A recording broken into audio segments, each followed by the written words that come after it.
Hey guys, tonight we step back into the restless, lamplit heart of ancient Rome, specifically a sweaty, boisterous little tavern on the edge of the Subura district. It's a humid spring evening in 47 AD. A sour wind blows up from the Tiber, carrying the mingled scents of roasting garlic, spilled wine, and the unwashed throng of humanity. You stand in a narrow, shadowy alley as lanterns flicker overhead and the rhythmic clop of donkey hooves echoes down the cobblestones. The city isn't sleeping, it never really does, and you're about to push open a heavy wooden door, the hinges whining in protest, and step inside a world where fortunes are lost on a single roll of the dice, where the food might kill you before the patrons do, and where every face seems to size you up for a potential scam. You probably won't survive this evening unscathed, not in the way you think, anyway. So, slip in quietly, keep a hand on your purse, and take a deep breath, because Roman taverns were bizarre, wild, and nothing like the pubs you know. Drop your location and local time below, but don't expect the barman to remember your name, unless you owe him money. And if you make it to sunrise, remember you're luckier than most. Ready? Let's lose ourselves in the real nightlife of Rome. You stand at the entrance, half hidden by a threadbare curtain, blinking as your eyes adjust to the glow of oil lamps suspended from blackened rafters. The light is jaundiced, flickering and stuttering as shadows slide across the low, uneven ceiling. The air inside is thick, almost chewy, with the scent of wine gone sharp and the dense, salty tang of sweat. You're hit with the smoky haze of a dozen cheap braziers, each one fighting a losing battle against the evening chill. It feels nothing like a modern bar, no polished wood, no soft music, and certainly no friendly nods from a clean-cut bartender. The very first thing you notice is the noise. It's not just the low babble of conversation, but a tide of sound, laughter, punctuated by sharp, urgent arguments. The rattle and slap of dice cups on clay tables, and somewhere, a voice raised in a half-drunken song about a soldier who lost his tunic and his pride. You catch snippets of languages, Latin, Greek, and some dialect from the provinces that sounds like someone clearing their throat with gravel. If you're expecting sophistication, you're in the wrong place. But you're also exactly where most Romans, from slaves to senators' wayward sons, end up when the sun goes down. You glance around, trying to take it all in. The tavern is a popina, one of Rome's countless hole-in-the-wall drinking dens. Unlike the more respectable Communal inns for travellers, or the grand villas for the elite, the popina is a place for the everyman and the outcast. The walls are rough, smeared with centuries of grime and occasional graffiti. Sometimes you can spot a crude drawing scratched into the plaster, a gladiator with an exaggerated sword, a donkey with a senator's nose, or a quick caricature of the innkeeper himself. The decorations are unintentional, but more honest than anything you'd find on Palatine Hill. To your left, a battered wooden counter is lined with amphora clay jars sealed with wax and marked with red paint. Each one holds wine of uncertain vintage and even less certain quality. A tired barmaid with tangled hair and a tunic one size too small sloshes out a cupful for a man with hands like spades and a nose broken at least twice. Behind her, the innkeeper, a bald, thick-set man with a suspicious squint, keeps watch, pausing only to wipe his hands on an apron that's seen better days. At the far end, 3 locals huddle over a plate of boiled lentils and hunks of black bread. Their conversation is fast, their glances sharp. You get the distinct impression that secrets are traded here more easily than coins. Next to them, an old man picks through a bowl of olives with a pair of shaking fingers, pausing now and then to check that nobody's stolen his cup of wine. But it's not just the regulars who fill this room. A gaunt, nervous traveller in dusty boots sits near the door, clutching his satchel. His eyes flick from face to face, searching for trouble, or maybe a friendly conversation, though he won't find much of that tonight. 2 women, one in a faded saffron dress, the other with a silk scarf covering her hair, laugh a little too loudly at a joke you don't catch. Their voices are edged with sarcasm, and every so often, they lean in to trade whispered comments about the men across the room. There's a barely suppressed tension in the air, a sense that anything could happen at any moment. You remember hearing that taverns like this were officially frowned upon. The Senate regularly passed edicts to limit their hours, police their clientele, and ban them from selling wine to women or slaves. But you can see for yourself how effective that was. Rome runs on contradiction, and nowhere is it clearer than here. The forbidden is irresistible. The more the authorities try to stamp out the chaos, the more the people seem drawn to it. Maybe it's the promise of anonymity, or maybe it's the thrill of stepping outside the rules, even for just one night. You sidle up to the counter, feeling the rough grain of the wood beneath your fingertips. The barmaid glances at you, sizing up your tunic, your sandals, and your wallet with a practiced eye. She pours you a cup, more vinegar than wine, if you're honest, and sets it down with a thud. 3 asses, she mutters, and you fumble for coins. She waits, tapping her foot, until you pay. There's no trust here. Every exchange is a negotiation, a silent dance of suspicion and self-preservation. A young man to your right grins at you, revealing teeth stained red from years of cheap wine. "First time in a place like this?" he asks, his Latin slurred but understandable. You nod, and he laughs, a full-bodied, slightly unhinged sound. "Keep your purse close," he advises, "and never bet on the innkeeper's dice." He slaps your back, a little too hard, and returns to his game. You follow his gaze and see 2 men arguing over a pile of coins. One gestures wildly, the other shrugs and gathers up the winnings. From the look on his face, you suspect the argument isn't over yet. Across the room, a sudden crash draws your attention. A clay jug smashes on the floor, sending a splash of sour-smelling liquid across the flagstones. The crowd cheers, and the unlucky man who dropped it is forced to buy another round at double the price. The innkeeper grins, showing the gap where his front tooth used to be. You notice he keeps a short, heavy club behind the counter, just in case the cheer turns into a brawl. As you settle in, your senses begin to adjust. The bitter tang of spiced wine numbs your tongue. The noise blurs into a kind of hypnotic rhythm. Shouts, laughter, the slap of dice, and the distant sound of someone strumming a lyre. You realize there's no music as you'd expect, nothing polite or coordinated. Instead, the soundtrack is pure chaos. A drunk soldier sings bawdy verses about the emperor's latest tax, and a pair of merchants shout at each other over the price of fish. The barmaid slides past, muttering curses as she refills cups and dodges wandering hands. You find yourself drawn to the far wall, where a half-finished mural shows Dionysus, god of wine, riding a donkey. Someone scrawled a rude joke next to it in charcoal, something about senators and donkeys that makes you snort into your cup. The wall itself is pocked with knife marks and cigarette burns. You wonder how many arguments ended right there under the painted gaze of the god of mischief. Every so often the door bursts open, letting in a gust of night air and a new patron. Sometimes it's a courier in a hurry, sometimes a group of labourers fresh from the baths, still damp and steaming. Once a pair of soldiers duck in, helmets under their arms, looking for a drink and a little trouble. The regulars size them up, wary but not unfriendly. In a place like this, everyone's a stranger, but everyone's also in the same boat. Here for escape, for company, or maybe just for a cheap meal. The food, if you can call it that, is displayed in battered terracotta pots along the counter. You eye the options: greyish stew swimming with limp vegetables, charred meat on sticks, and a bowl of pickled eggs that have seen better days. You're not brave enough to ask what animal the meat came from. The barmaid pushes a dish toward you, and you decide hunger is more dangerous than the mystery. You take a cautious bite, chewing slowly, and try not to think about the ingredients. It's salty, surprisingly spicy, and definitely not fresh. Still, you can see why it draws a crowd. It's filling, it's hot, and it's cheap. If you don't mind the occasional surprise bone, you glance around, feeling the press of bodies. There's little personal space in a Roman tavern. Every table is crowded, every seat fought over. The smell is overpowering. Wine, sweat, wood smoke, and a faint whiff of something metallic that you hope is just old coins. You're bumped and jostled constantly.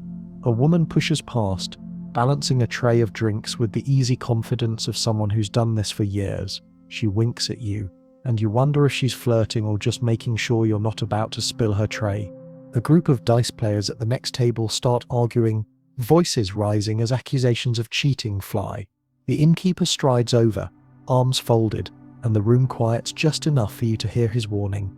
If you want to fight, do it outside. If you want to drink, pay first. The players grumble, but hand over more coins. The dice clatter, and the game resumes. You realize that here, the rules are simple but strict, at least when the innkeeper's watching. When his back is turned, all bets are off. You notice too that the clientele is a strange mix. The rich avoid these places, unless they're slumming for a thrill. Instead, you see labourers, soldiers, the occasional merchant, and plenty of women. Some are clearly working, some are drinking, some are both. The boundaries blur here. Nobody asks questions unless there's a reason. Privacy is both impossible and sacred. What happens in the Pepina stays in the Pepina, unless someone decides to hold a grudge. Outside, the city rumbles.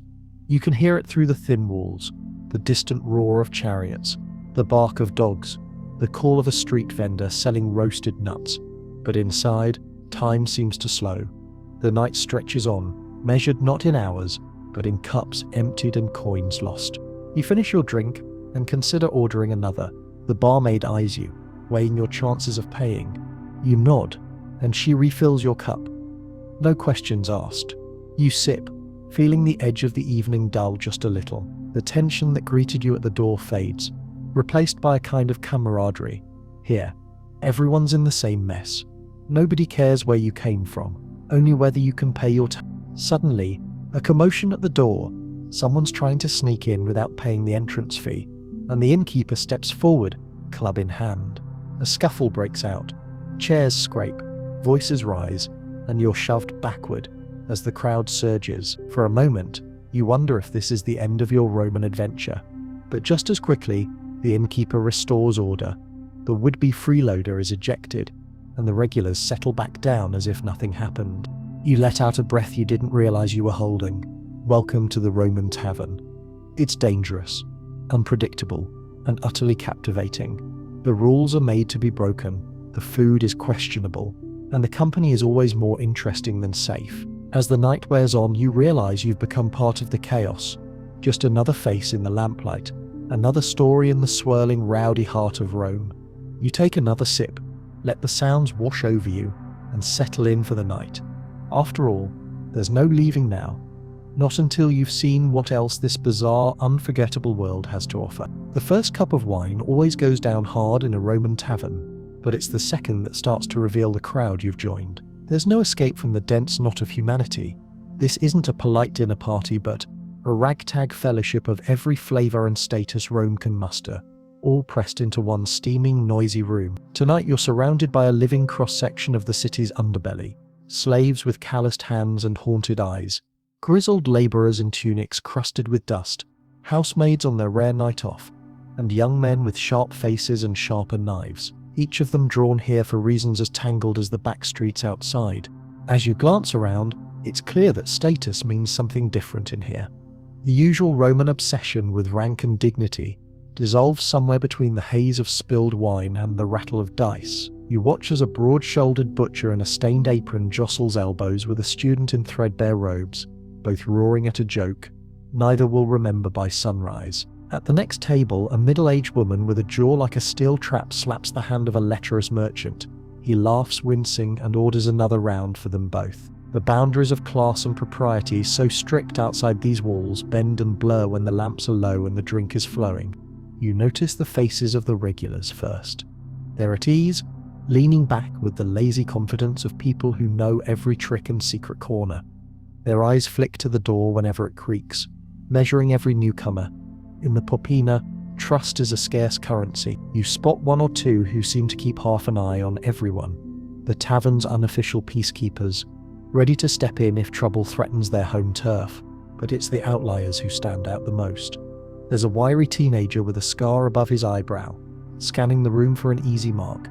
His fingers twitch near your coin purse, and you give him a look that says, "Not tonight." On the other side, a pair of sisters with painted eyes lounge against a support pillar, sharing gossip and occasionally casting a sultry glance at passing men. Are they here for business, for pleasure, or just for the spectacle? In Rome, it's rarely just one answer. At a battered table near the wall, an old Greek philosopher, at least that's what he claims, judging by the way he gestures with his half-empty cup, holds forth on the moral decline of the Republic. Nobody listens, but that doesn't stop him. His audience is a half-asleep dog and a one-eyed beggar who claps along for another splash of wine. If Socrates himself wandered in, he'd probably be ignored in favor of someone telling a filthier joke. Every so often, you catch sight of the tavern's quieter corners, the places where shadows gather thickest. There, you spot a pair of soldiers in travel-stained cloaks, heads together over a tiny map, their conversation lost beneath the din. Are they plotting their next move, or simply hiding from a superior? A merchant in blue sits nearby, fingers stained with ink from tallying accounts, nervously counting his coins before sliding one to a waiting servant. Everyone here is running from something: a debt, a boss, a secret, or maybe just the ordinary misery of the day. And then there are the people who seem to float between all groups. The runners, messengers, and sly-eyed street kids who flit in and out with gossip, carrying secrets from one end of the city to another. You spot a boy, maybe 10 years old, maybe older, it's hard to tell, ducking under tables, trading news for scraps of bread. He grins at you, flashing teeth white as marble, then vanishes through a side door as quickly as he arrived. The crowd changes as the night wears on. Early in the evening, it's mostly workers and labourers, men and women shaking off the aches and grime of their day. They gulp wine, joke about their bosses, and spend their meagre pay before reason catches up. By the second hour, new faces drift in, lone travellers seeking shelter, slaves on errands who dare a quick drink before returning to their masters, and the odd philosopher or poet hoping to observe real Roman life before scurrying back to safer quarters. Later still, the tavern fills with Rome's restless, the insomniacs, the lovers, the schemers. You can tell by the way some patrons scan the door or huddle in conspiratorial knots that this is also a place for secret business, where a whispered word can change a fortune or end a life. All the while, the tavern staff keep the peace as best they can. The barmaid moves with astonishing grace, dodging drunken arms and sidestepping spilled drinks. She calls out for a runner to fetch more bread, flicks a piece of olive pit at a troublemaker, and delivers a bone-dry one-liner about the innkeeper's cooking that has half the room howling. You realize quickly that the women here are no shrinking violets. They're sharp, loud, and perfectly capable of defending themselves, sometimes with words, sometimes with a wooden ladle. You begin to see that a Roman tavern isn't just a pit stop for a drink, but a kind of nightly stage, a theatre where anyone can step into the spotlight, if only for a few moments. The young men gathered in a corner, barely old enough to shave, are locked in a noisy debate over gladiator odds. They slap coins on the table, boasting about which fighters will survive the next games.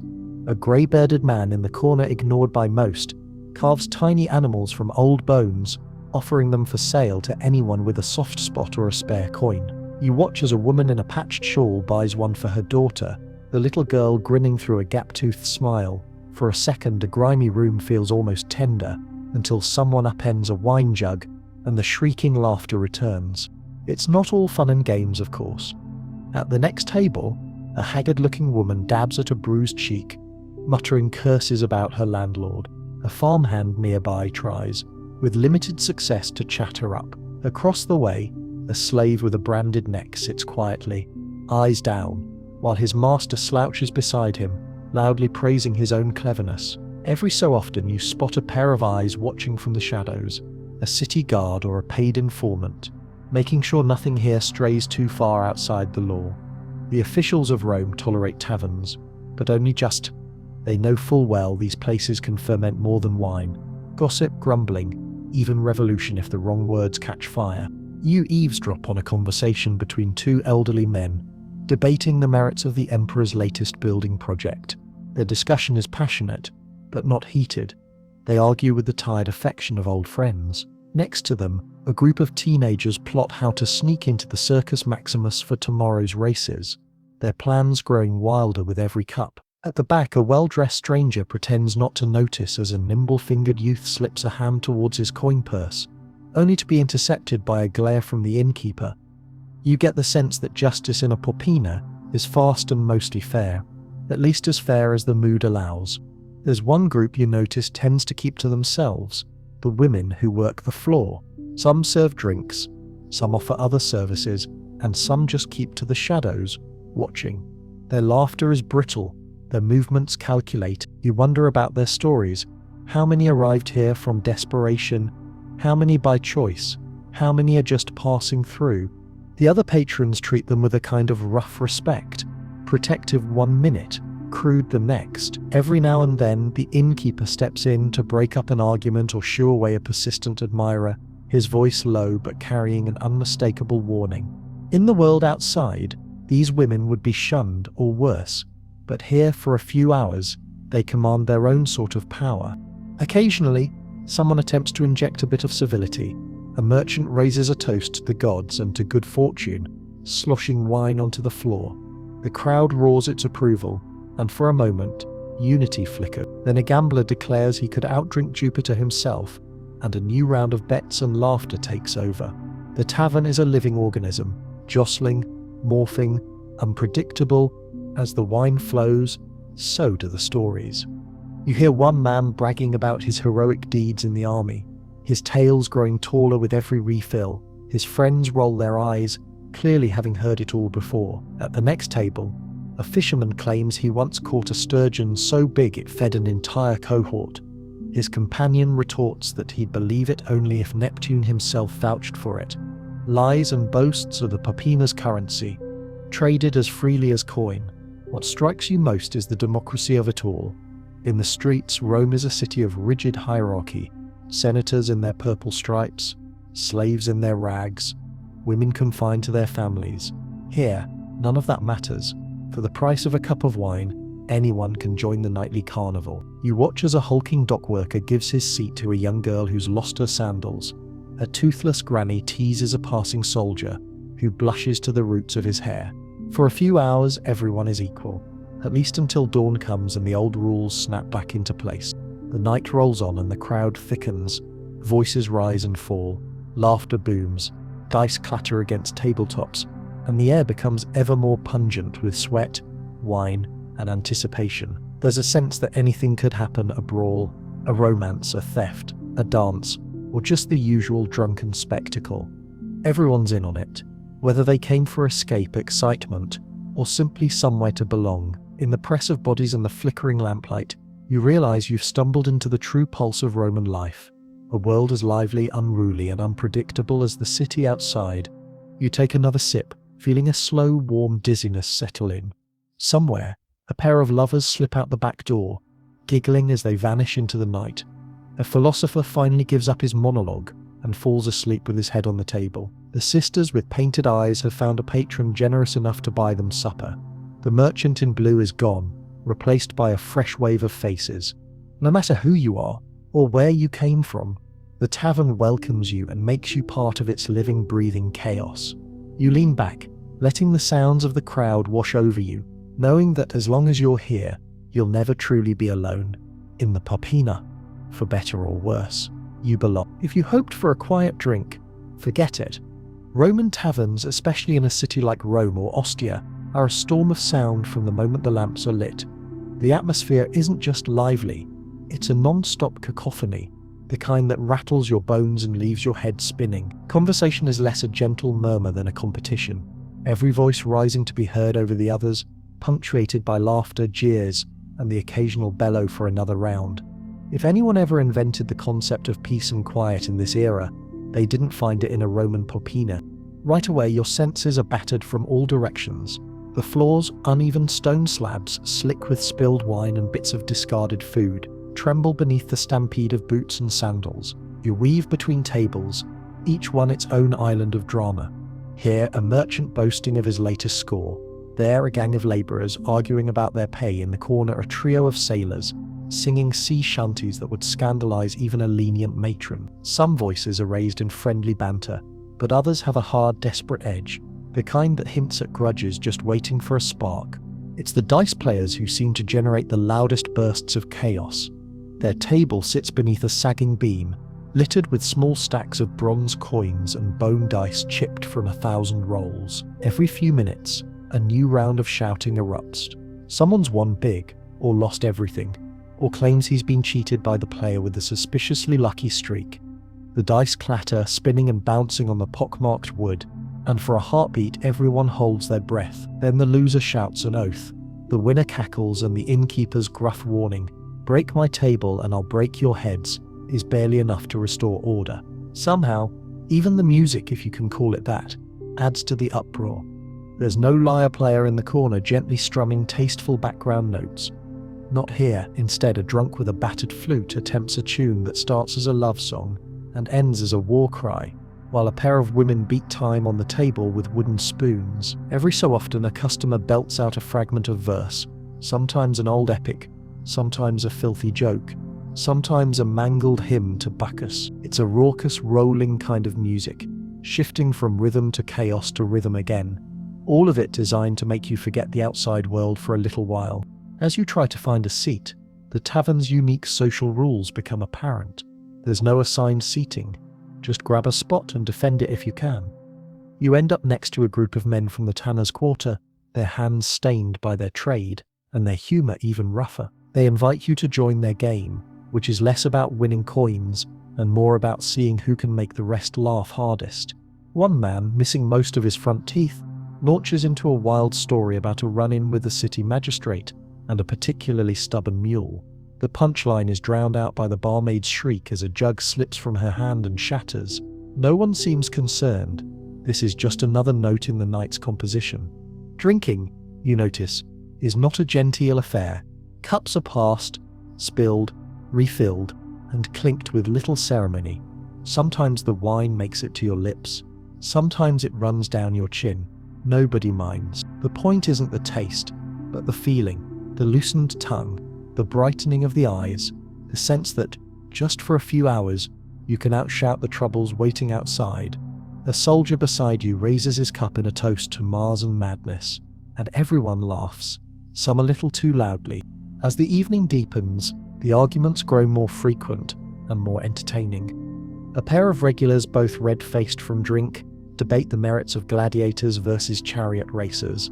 Their voices rise, each pulling in bystanders for support. Soon the whole table is divided, with passionate declarations and wild hand gestures.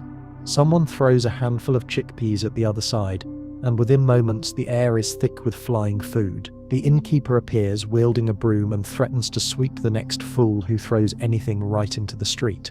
The tension breaks as a third man, oblivious to the danger, tries to catch chickpeas in his mouth, to general applause. You spot a woman at the next table who's taken control of her group's entertainment. She stands, swaying just a little, and launches into a bawdy tale of love and misfortune, her gestures broad and dramatic. The men around her howl and slap the table, while a pair of older women in the back pretend to be scandalized but hang on every word. The innkeeper rolls his eyes, but you suspect he's pleased. Stories like this keep the customers buying. All the while, the background never truly quiets. The rhythmic scrape of pottery, the clink of coins, the occasional thump as someone's elbow meets the table too hard. These sounds blend with shouts and songs into a roaring tapestry of tavern life. You catch snatches of jokes, curses, and advice as you wander. A sailor warns a new arrival to never trust a man who waters his wine, and a cook's assistant laments that he's worked all day and spent his pay in just 2 hours here. Even the animals seem to add to the racket. A stray dog skulks beneath the tables, hoping for dropped bones, and barks whenever someone steps on his tail. Outside, a donkey brays, answered by jeers from the crowd inside. A rooster, confused by the lamplight, crows from the rafters, and a group of gamblers raise their cups to salute the king of the house. The smells, yeasty bread, sweet wine, the pungent tang of sweaty bodies, wrap around you like a heavy cloak. Just when you think the chaos has reached its peak, someone challenges the room to a contest. Tonight, it's a game of fastest drinker, and coins clatter on the table as bets are laid. 2 contenders are chosen, a burly mason and a scrawny apprentice. Cups are filled, and at the signal they gulp the sour wine, spilling as much down their tunics as into their mouths. The crowd howls encouragement, stomping their feet and chant. The apprentice wins by a nose, spluttering and red-faced, and collects his winnings amid cheers and a few mock heroic bows. The loser, unfazed, demands a rematch, next Saturnalia. In a place like this, even losing is a kind of victory, if it gets a laugh. Of course, not all the noise is good-natured. Sometimes the edge in a voice is real, a challenge, a warning, a threat. Arguments over debts or insults can spiral quickly. One man accuses another of cheating at dice. A crowd gathers, voices sharp and tense. The innkeeper intervenes before fists fly, flashing the club he keeps tucked behind the bar. For a moment everyone watches, breath held, but the quarrel dissolves as quickly as it began. The participants pushed back to their seats by friends. The mood swings back to laughter. Tension in a Roman tavern is a wave that comes and goes, breaking just before it drowns the night. And yet, for all the uproar, you realize there's a kind of order underneath. The regulars have their rituals. The innkeeper knows who can be trusted and who needs watching. The barmaid never lets her tray linger too long by a troublemaker. The dice games, for all their drama, run on a well-understood set of rules, and woe betide the newcomer who tries to cheat the house. It's a self-policing ecosystem, wild on the surface but kept from true disaster by mutual need. Everyone wants a good time, nobody wants the authorities called, and even the rowdiest patrons know when to back down. Every now and then, the noise falls just a little. Someone tells a story so compelling, or a singer's voice is so unexpectedly beautiful, that the crowd hushes to listen. One night, you're lucky enough to witness such a moment. A girl of maybe 16, dressed in the plain garb of a servant, stands and sings a mournful ballad of lost love. The room goes silent, the only sound her clear, trembling voice rising above the din. For 3 minutes, even the drunkest patrons are transfixed. When she finishes, the applause is thunderous, and someone buys her a bowl of stew. Moments like these are rare, but they linger, long after the noise resumes. Back at your table, a fresh debate is heating up. The topic: which local wine is truly fit for the gods? Bottles appear, poured into chipped cups. Each person argues for their favorite, describing flavors in increasingly ridiculous terms. You can taste the hills. It's like a hug from Bacchus. The barmaid offers her own judgment. It all tastes like vinegar by midnight, which nobody dares contradict. The contest ends, as always, in laughter and another round. In the far corner, you see an old man teaching a group of young labourers a clapping game, slapping the table in complex rhythms. It's childish, but soon the whole group is caught up, shouting encouragement and groaning at mistakes. The winner is rewarded with a chunk of bread.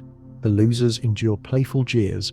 Across the room, a pair of friends attempt to recite lines from Virgil, only to dissolve into giggles when they forget the words. The room seems to pulse with energy.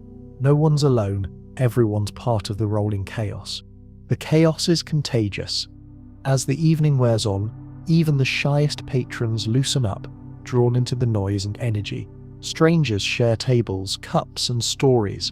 Arguments spark and die like fireflies. For a few hours, the world outside, the debts, the bosses, the harsh judgments, vanishes, replaced by a wild, clattering celebration of survival. You catch yourself smiling, swept up in the madness. If you can't beat the noise, you might as well join it.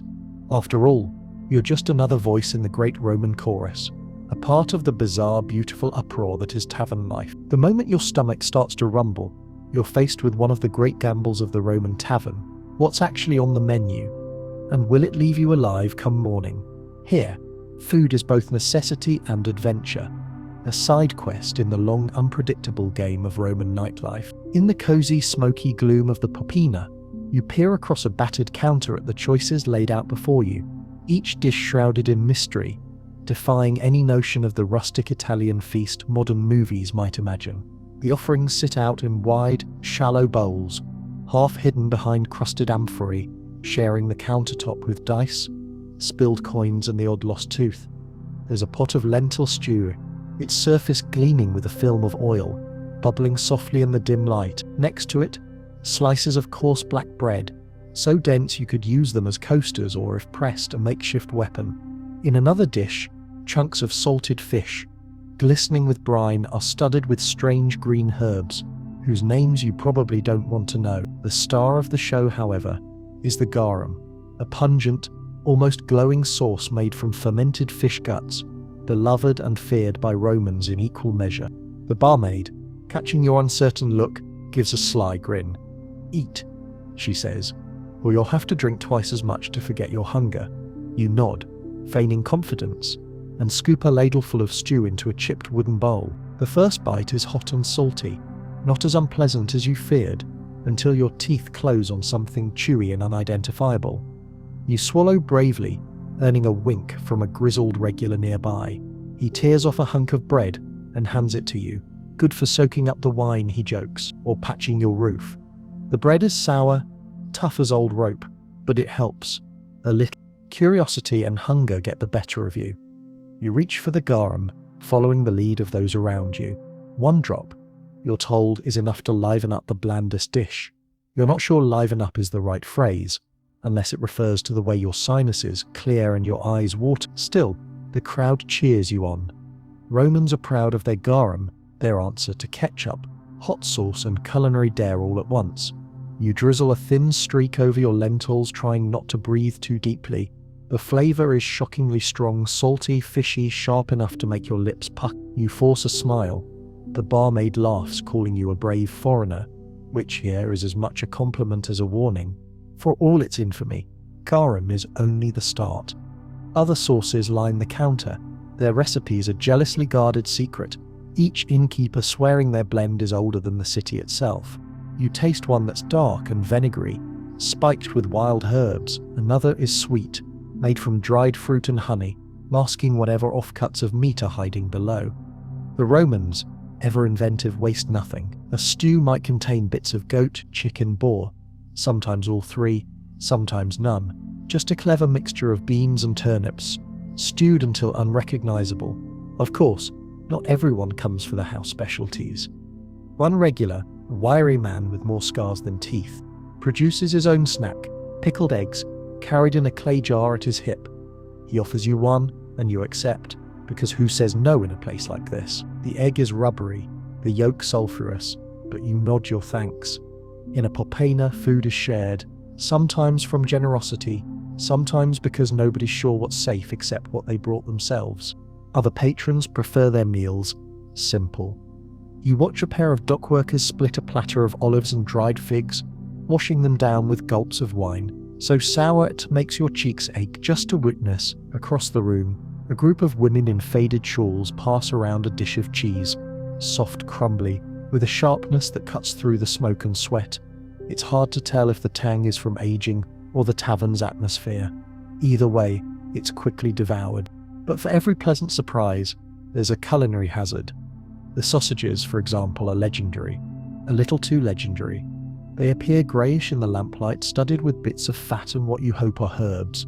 When sliced open, they ooze a fragrant steam that makes the bravest souls pause. You remember the saying whispered by wise tavern-goers, never ask what's in the sausage. You try a tiny bite, chew slowly, and try to focus on the hints of fennel and pepper, rather than the alarming texture. The woman next to you laughs, noticing your hesitation. It's better when you're drunk, she assures you. Most things here are. The wine, which flows freely, only deepens the mystery of the menu. Forget the image of crystal goblets and fine vintage. Roman tavern wine is a gamble all on its own, diluted with water to stretch the supply, flavoured with honey, resin, or even chalk to mask its age. A clever innkeeper knows how to doctor a batch, a handful of spices, a dash of ash, a little seawater to give it character. One mug is enough to relax your nerves. 2 might make you question your life choices. 3 and you'll wake up tomorrow wondering where your sandals went. Some nights, there are special offerings. The innkeeper, his chest puffed with pride, brings out a tray of roasted dormice, skewered and dusted with poppy seeds. He proclaims them a delicacy, and judging by the eager crowd, he's not lying. You're handed one tail and expected to crunch it whole. It tastes faintly of nuts, mostly of oil. A young apprentice tries to impress his friends by eating 3 in a row. They cheer him on, then mock his green complexion. In a place where luxury is rare, even the oddest dish can become a local legend. Not all experiments go well.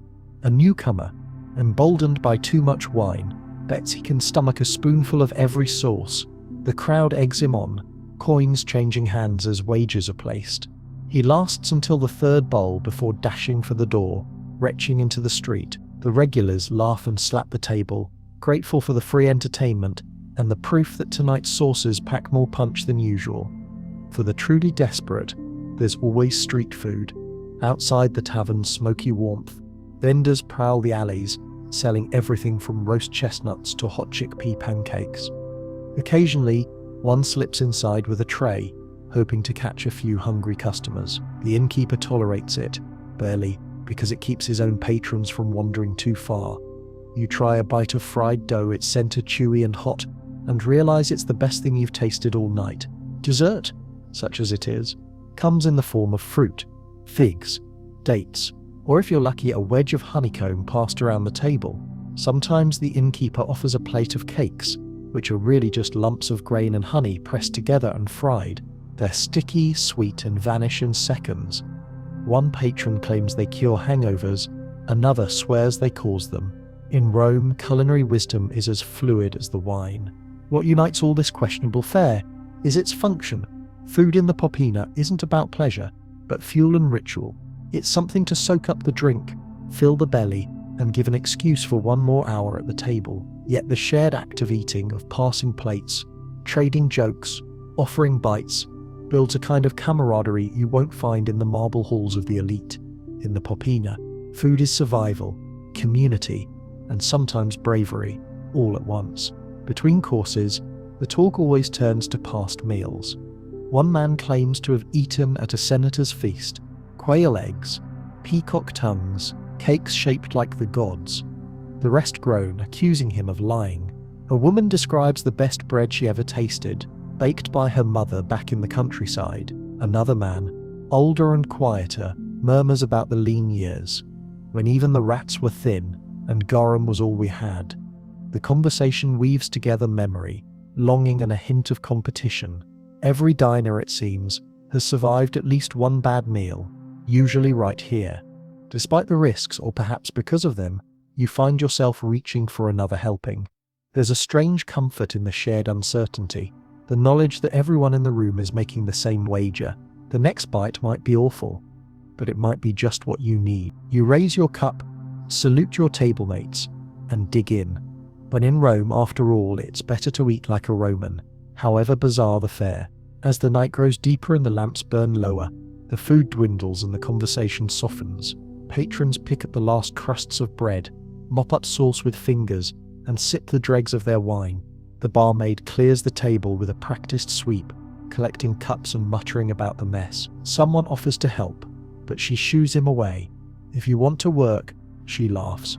By the tavern, you lean back, full, or at least no longer hungry, and marvel at your own bravery. You've survived the tavern menu, a minor miracle, and earned a little respect from those around you. Tonight you've dined as Romans do, boldly, a bit recklessly, and always in good company. Just when you're growing accustomed to the unpredictability of Roman tavern food, you begin to notice that what truly defines the Popina is not what's in your bowl, but the circus of entertainment swirling around you. A Roman tavern at night is nothing if not a stage, one where laughter, scandal, and the next distraction are never far away. There is no single source of amusement. Instead, amusements tumble into each other, fueled by hunger, boredom, bravado, and just enough wine to tip the whole room into delightful absurdity. The first thing that catches your attention is the dice game. You hear it before you see it, the constant rattling of knuckle bones in wooden cups, the slap of hands on the table, and the groans or cheers that signal someone's luck has just changed.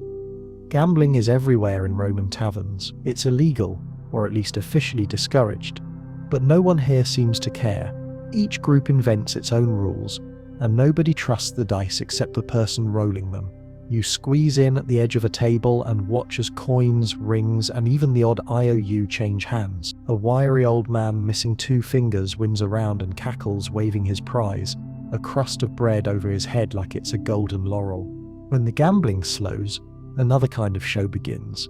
The crowd clears a space in the center of the room. A pair of performers step forward, one in a patched tunic, the other with a painted face.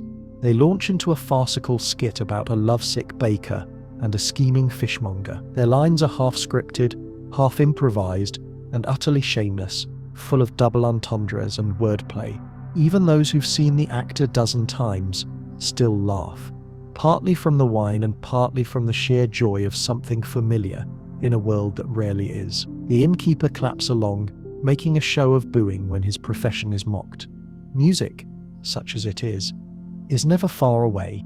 Some nights a lyre player or a reed flute artist drifts in from the street, playing for tips or just for the pleasure of being the centre of attention. The music is rarely polished. Sometimes it barely holds a tune. Yet, in the hands of a talented or at least bold musician, the tavern fills with rhythm. People clap, stomp, or bang mugs on the table in time. Others sing along, mangling the lyrics to popular songs, odes to Venus, dirty limericks about senators, drinking anthems you couldn't sing in front of your grandmother. A few brave souls even try to dance, weaving between the tables with the exaggerated grace of people who will definitely regret it in the morning. But not all entertainments are so harmless. Fights break out with surprising regularity. Sometimes it's the result of a bad bet or a spilled drink.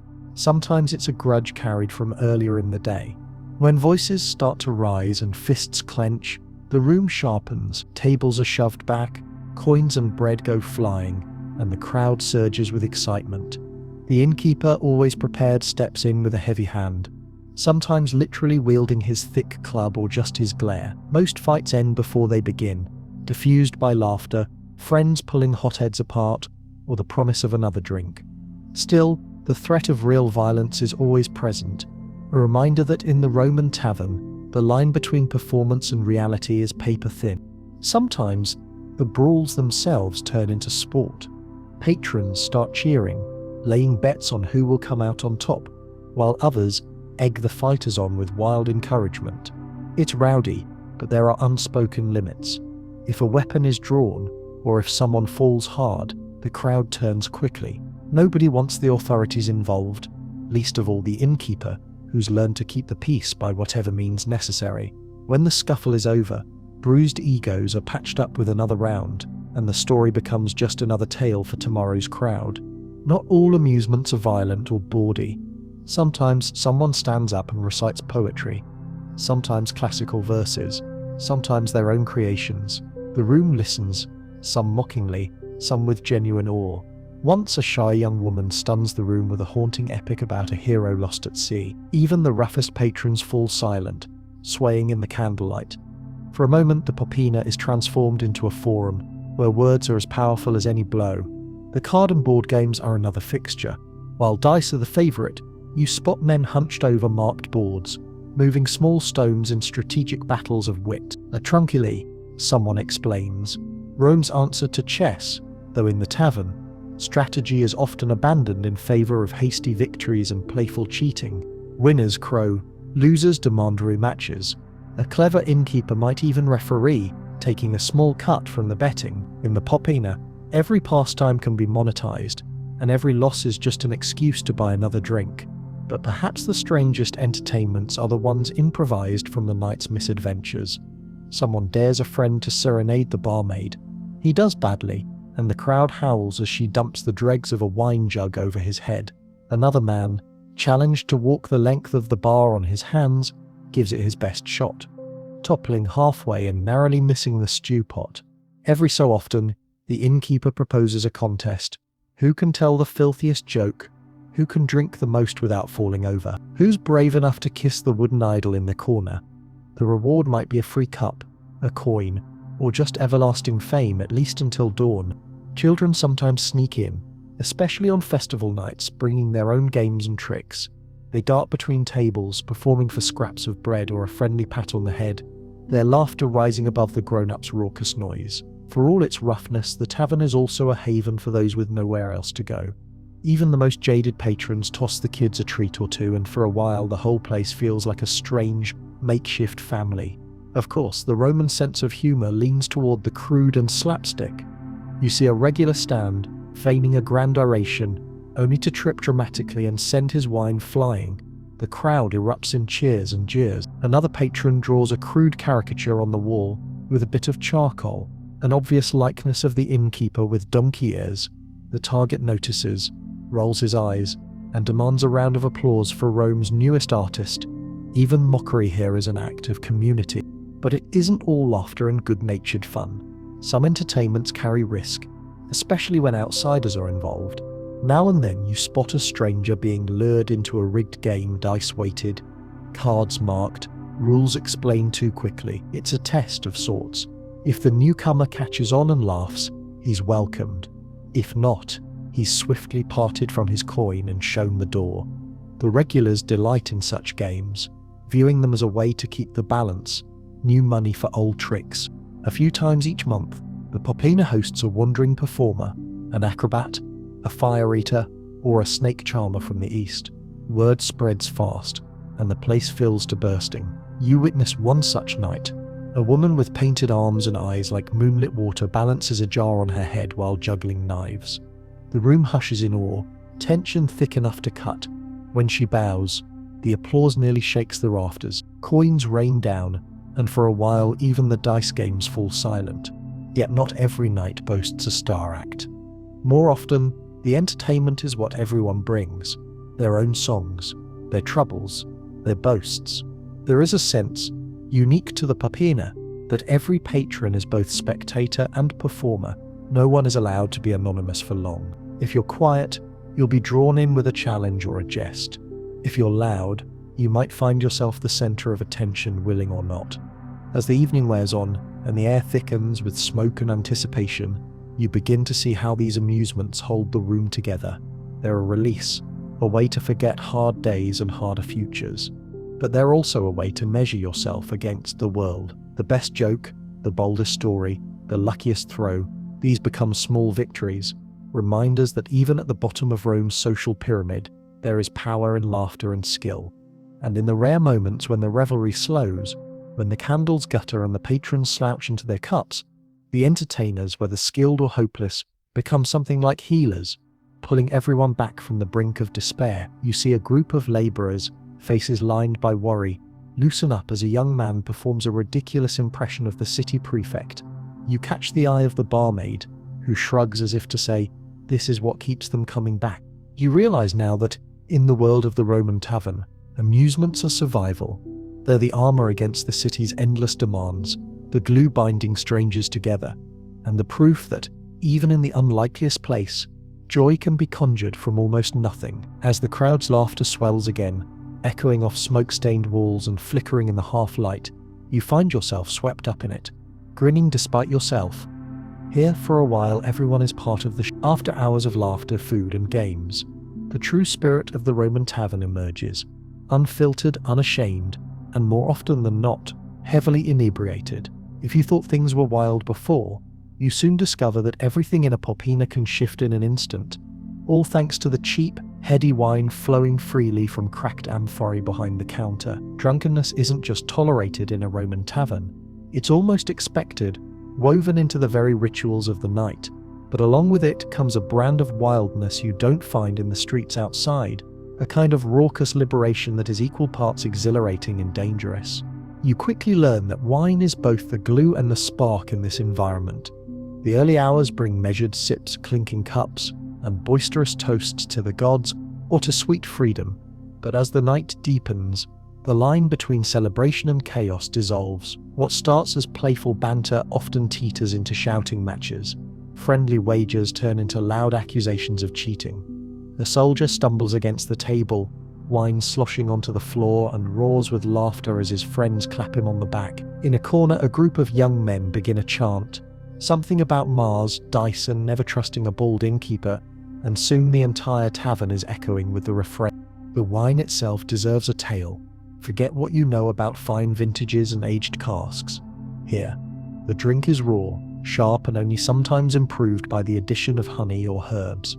In lean times, innkeepers stretch their supply with river water, vinegar, or even bits of chalk.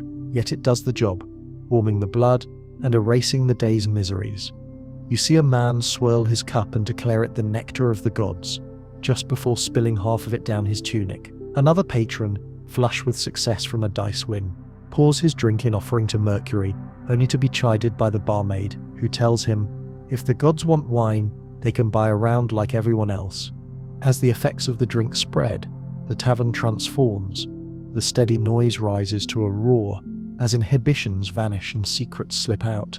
One man, red-faced and swaying, boasts about his exploits in the baths, each tale more improbable than the last. His friends egg him on, demanding details, and the story soon spirals into farce. Next to him, a woman breaks into song, her voice warbling above the din. She's off-key but undeterred, and soon half the room joins her in a ragged chorus. It doesn't matter if no one remembers the words, what counts is the spirit, the shared escape. But wildness comes in many forms. As midnight approaches, the chance of a fight or spectacle rises. You watch as a small disagreement over a borrowed cup turns into a contest of insults, then shoves. The crowd perks up, eager for a new diversion. The innkeeper, wary but resigned, steps in to break it up before things go too far. Sometimes the conflict fizzles, other times it erupts, bodies tumbling across the floor, overturned stools and spilled wine marking the battlefield. Friends intervene, voices rise, and for a moment the whole tavern holds its breath. Then, as suddenly as it began, the tension breaks. Someone cracks a joke, a round of drinks is ordered, and the combatants are declared brothers for the night. In the haze of drunkenness, lines blur even further. Status, gender, and origin mean less with each passing cup. You see a senator's runaway son, arm in arm with a grizzled bricklayer, both howling with laughter at some private jest. A pair of barmaids, cheeks flushed, share a stolen swig from a hidden flask, their giggles mingling with the music. Even the innkeeper softens, leaning on the counter to swap stories with the regulars, his stern face creased in rare amusement. This reckless openness has its charms and its dangers. A newcomer unused to Roman wine soon finds himself surrounded by strangers eager to test his mettle. Another round, they shout, and the barmaid pours with glee. He keeps up for a while, matching the crowd cup for cup, until the room begins to spin. The regulars watch with sly smiles, making bets on how long he'll last. Inevitably, he slumps forward, head resting on his arms. The table erupts in applause and someone drapes a cloak over his shoulders in mock ceremony. It's all in good fun until the next challenger is chosen. Not everyone handles their drink so well. There are those who grow loud and belligerent, picking fights over imagined slights or old grudges. The innkeeper keeps a close eye on these patrons, sometimes calling on his largest regulars to gently escort them out. "Go cool off," he'll mutter, nodding toward the door. Occasionally someone protests, but the crowd's patience is thin for anyone who threatens the peace. For all its chaos, the tavern runs on a fragile balance. Fun is tolerated, even encouraged, but true danger is banished at least until morning. Then there are the wild celebrations, nights when an entire group comes in to mark a wedding, a successful business deal, or a religious festival. These gatherings push the tavern to its limits. The noise is deafening, the wine flows like the Tiber, and every face is flushed with excitement. Patrons link arms, stamping their feet in time to the music. Someone leaps onto a table and leads a toast, prompting cheers, and inevitably, more spilled drink. On festival nights, you might see masks or painted faces, wild costumes that add a touch of carnivalesque mayhem. For a few glorious hours, everyone forgets their troubles and gives themselves over to the joy and the risk of being utterly, hopelessly drunk. With the drink come confessions. You overhear snippets as you move through the crowd, whispered secrets, boasts, regrets, and plans for tomorrow that will be forgotten by dawn. One man confides in you about a lost love, his voice thick with emotion. Another tells you his grand plan to flee the city and start anew, just as soon as he wins enough at dice. Sometimes these late-night conversations spill over into real friendship, forged in the fires of mutual vulnerability. More often, they dissolve with the night, leaving only a headache and a few new stories. Drunkenness is an equalizer, but it's also a test. You watch as a group of friends urge each other on in a drinking game. The rules lost to time and improvisation. Each round brings a new forfeit. Sing a song, recite a tongue twister, tell your most embarrassing tale. The losers drink again, the winners too. It's a spiral of laughter and mockery, a ritual as old as Rome itself. In these moments, the tavern feels less like a business and more like a wild family reunion, where everyone is at once cousin, rival, and fool. Not all wildness is welcomed. Now and then, you see someone slip into a darker mood, anger, bitterness, or despair rising up as the wine takes hold. The crowd grows wary, ready to intervene if things go too far. The innkeeper, always watching, steps in with a calming word or a stern warning. Sometimes a friend will pull the troubled drinker aside, offering a crust of bread and a quiet corner. Here, as in the rest of Rome, the line between support and scorn is thin, but the popina takes care of its own. In quieter moments, the wildness turns soft and strange. A pair of lovers, emboldened by drink, steal away to a shadowy alcove, their laughter muffled by the roar. A group of old men reminisce about their youth, voices trembling as they recount adventures and losses. Someone begins to weep over lost fortune, lost love, or just the sheer, overwhelming noise of life. The barmaid offers a hand, a word of comfort, before moving on to her next task. The wine brings out the best and worst in everyone. You see acts of kindness, a patron sharing his last crust with a hungry child, another slipping a coin to the beggar at the door. You also witness moments of cruelty, a sharp word, a careless shove, a joke gone too far. Yet the tavern, for all its volatility, somehow survives each night, battered but unbroken. It's as if the walls themselves absorb the excess, soaking up tears and laughter in equal measure. Outside, the city grows quiet, but inside the popena, the wildness lingers. The lamps burn low, shadows stretch, and the noise takes on a dreamlike quality. You realize that time has lost its grip. The world outside might as well be 1,000 miles away. Here, in the glow of flickering lamps and the fuge of cheap wine, you're free, at least until the dawn, when the debts come due and the hangovers begin. You finish another cup, your senses fuzzy but alive, and look around at your fellow revelers. Their faces are flushed, eyes bright, voices hoarse from laughter and song. For one wild night, everyone is equal, rich or poor, slave or free, young or old, all drawn together by the magic and danger of Roman wine. As you rest your head against the cool stone wall, lulled by the fading chaos, you think, this perhaps is why Romans keep coming back to the tavern. Not for the food, not for the comfort, but for the wild freedom of losing yourself, if only for a night in the glorious, unpredictable madness of the crowd. In the ever-shifting shadows of the Roman tavern, you start to notice something that even the boldest drinkers and loudest gamblers tiptoe around: the presence and power of women. If the tavern is a microcosm of the empire's chaos, then its women are both its engine and its mystery, flickering at the edge of every lamp circle of light, forever walking a tightrope between respect and danger. You can't help but wonder about the double lives of these women, how they carve out places for themselves in a world designed to push them aside. It isn't long before you realize that women here wear many faces and play many roles, sometimes several at once. At one table sits a group of barmaids, faces flushed, aprons stained, voices sharp as flint. These aren't the shy serving girls you might find in a senator's villa. The barmaids in a Roman popina are more like referees, comedians, and streetwise diplomats. You watch as one, a broad-shouldered woman named Livia, handles a pair of squabbling customers with nothing but her glare. She cracks a joke, slaps a hand away from her tray, and whips the crowd into laughter with a single roll of her eyes. Another, younger, with a dimpled smile, slips quietly between tables, her hands steady as she pours wine, her ears tuned to every whispered rumor and shouted boast. There's a confidence in her stride, a wariness in her glances, a clear message: respect is earned, not given. Yet, these women are never just barmaids. Some are wives or daughters of the innkeeper, family members pressed into the work of keeping the peace. Others are former slaves, trading the hard labor of the fields for the harder games of the tavern. The hours are brutal, the dangers real. There are hands that linger too long, threats that come with a grin. But these women have their own alliances, their own quiet power. You notice how the regulars treat them with a rough courtesy, a joke, a gentle nudge, a warning look for any stranger who forgets himself. When things go too far, the women are rarely alone. A sharp word from Livia, a nod from the innkeeper, and even the drunkest patron remembers his manners.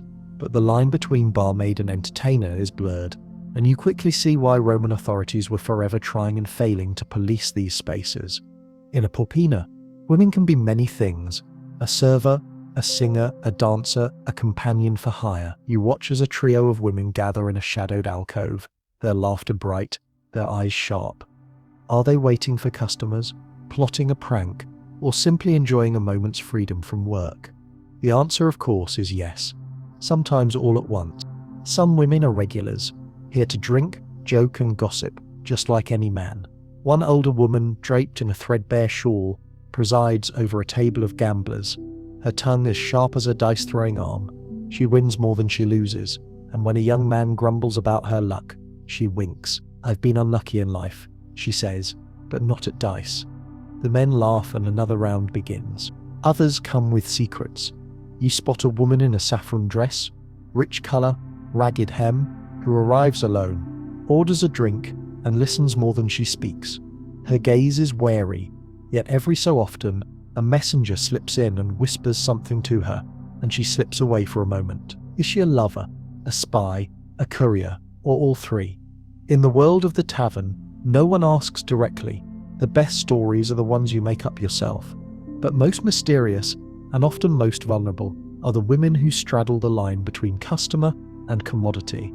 Some are hostesses, whose job is to pour wine, flatter, and coax coins from lonely men. Others are sex workers, both welcomed and condemned. You notice how their presence is both open secret and unspoken contract. Never quite hidden, never fully accepted. At times, a woman will lean close to a patron, laughter low and sweet, and the deal is made with a glance or a touch. The men know the code. The innkeeper turns a blind eye, so long as there's no trouble. Rome's laws, meanwhile, officially ban women of good reputation from drinking in taverns. But like most Roman laws, this is honoured in the breach, not the observance. These blurred lines create both danger and opportunity. You see how the women look out for one another, sharing a warning when a customer grows too bold, forming alliances with the staff, making sure no one is left alone with a stranger. Some nights a new girl appears, her eyes wide and hopeful. The older women gather her in, teaching her the ropes, offering advice in a flurry of whispers and gestures. It's not kindness, exactly, it's survival. In the Popina, you rise or fall as a group, yet there is real risk. Stories float around the tavern of women cheated, robbed, even hurt by men who forget the rules. But there are stories too of sharp-witted girls turning the tables, pocketing a careless gambler's coin, out-talking a would-be bully, escaping into the night with a purse full of tips and a head full of the evening's best jokes. The tavern rewards quick thinking and thick skin, and the women here are masters of both. Sometimes, you see the power of women on full display during festival nights when the boundaries blur even more. It's often a woman who leads the dancing or starts the singing. Her voice rises above the crowd, drawing even the shyest men to their feet. She shames the slow, teases the clumsy, and gathers a circle of laughter around her like a cloak. When tempers flare and a fight looms, it's sometimes a woman who stands between the rivals, arms folded, daring them to throw the first punch. The bravest men often back down first, to the delight of the crowd. Yet for every bold performer, there's a quiet observer, women who listen, record, and remember.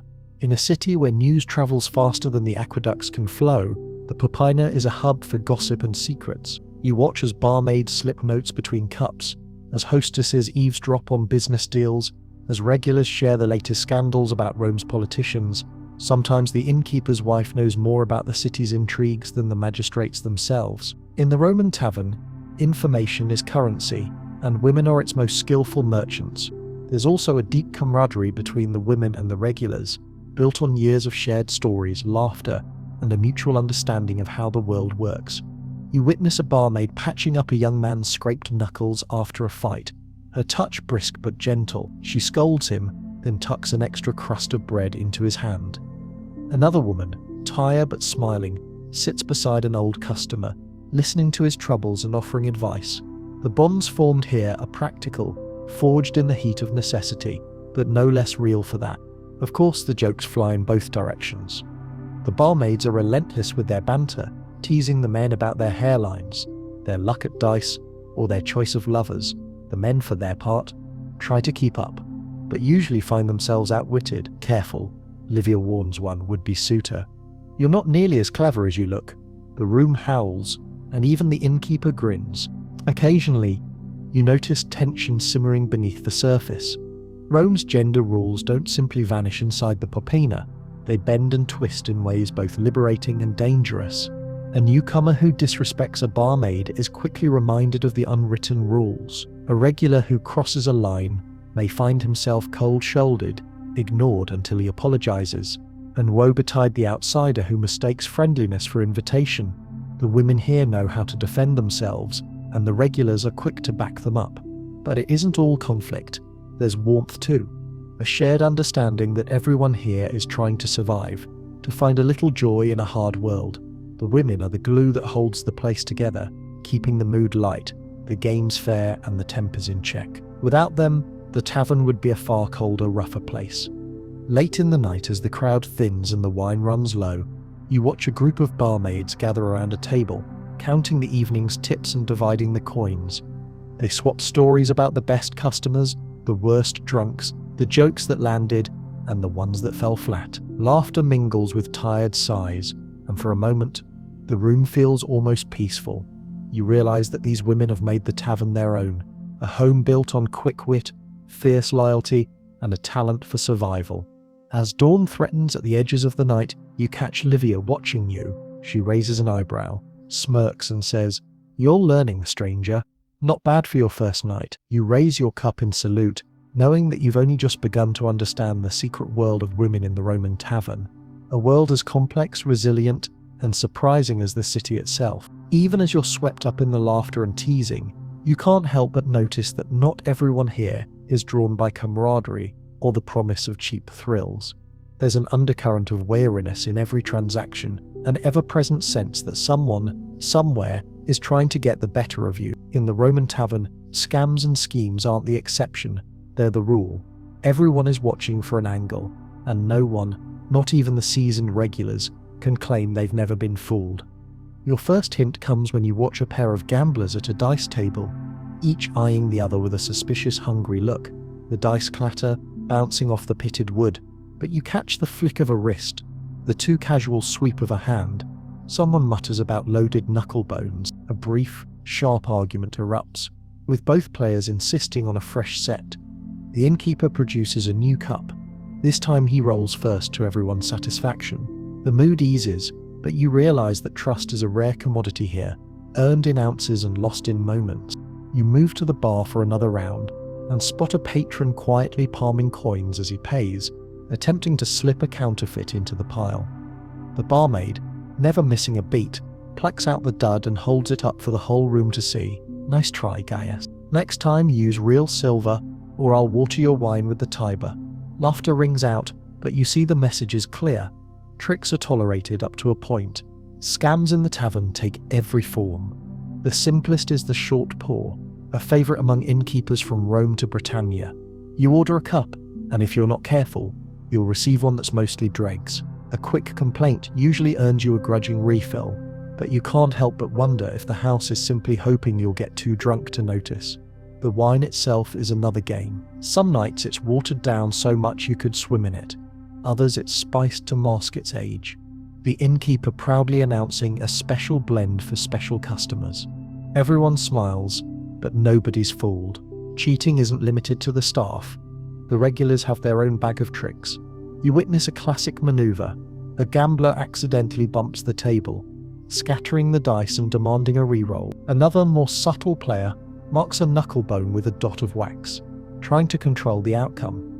When he's caught, he protests innocence, but the others just roll their eyes.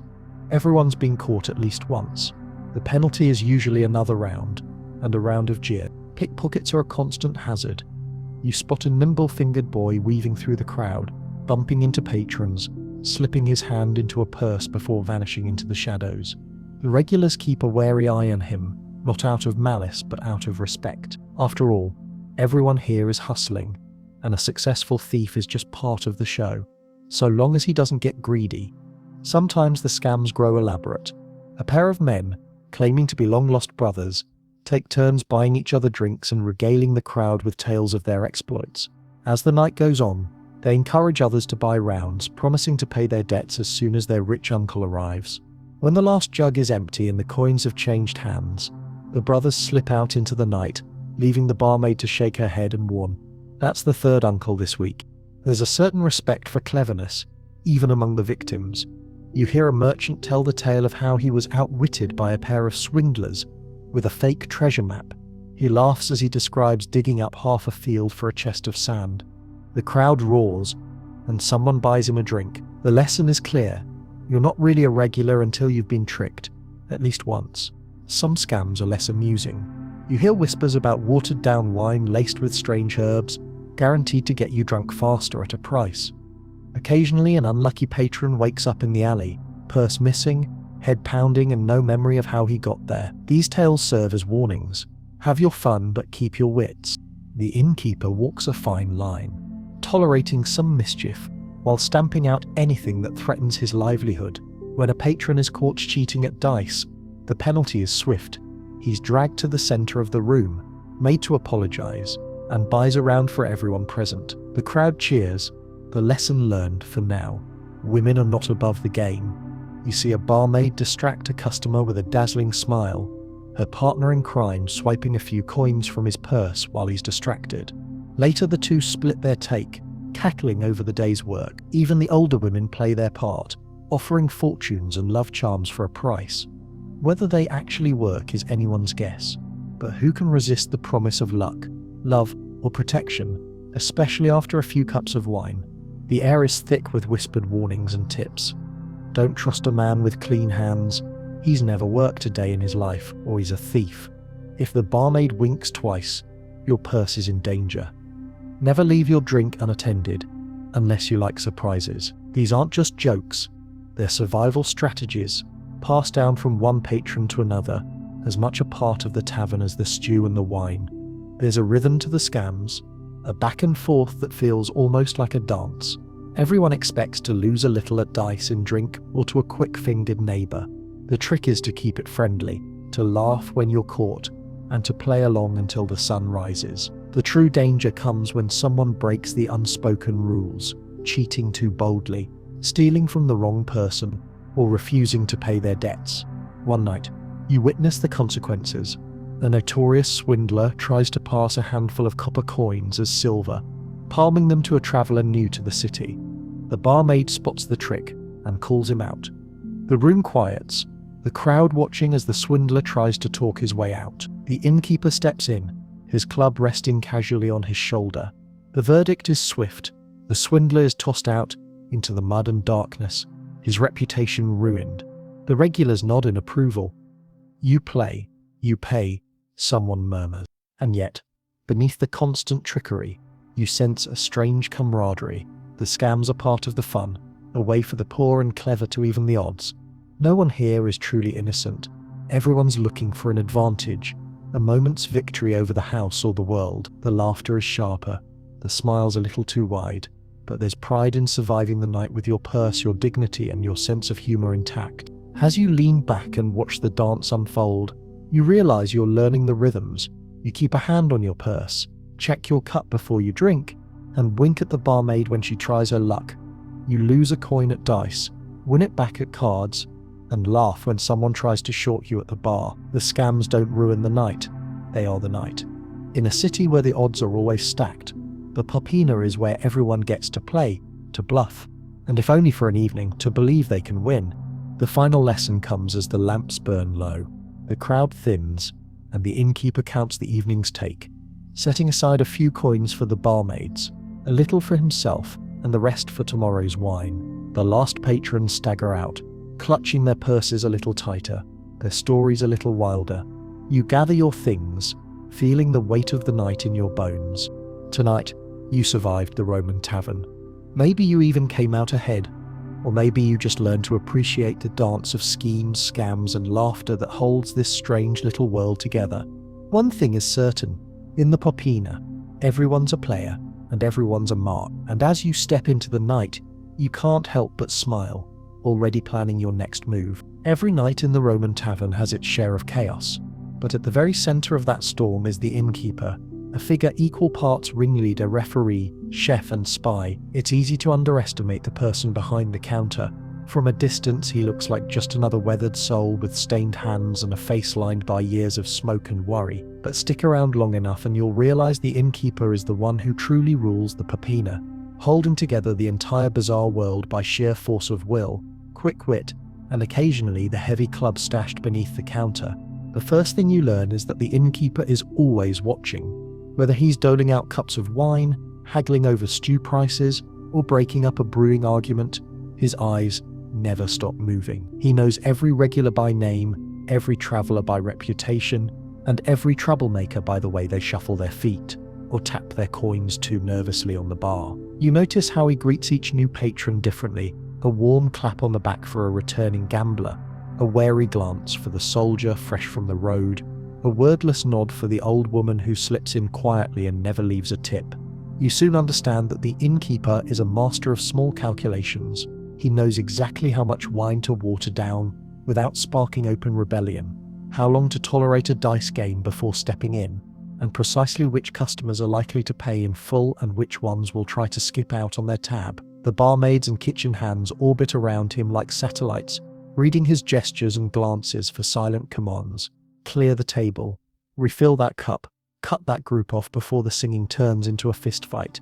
It's a choreography perfected by long practice. Cooking is only a small part of the job, but it's one of the innkeeper's proudest points.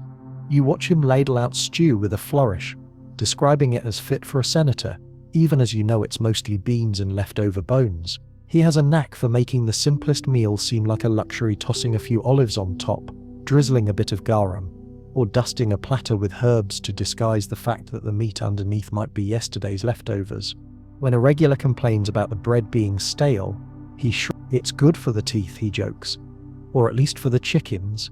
But his kitchen is not just a place for food, it's a command center, a place to gather gossip and secrets.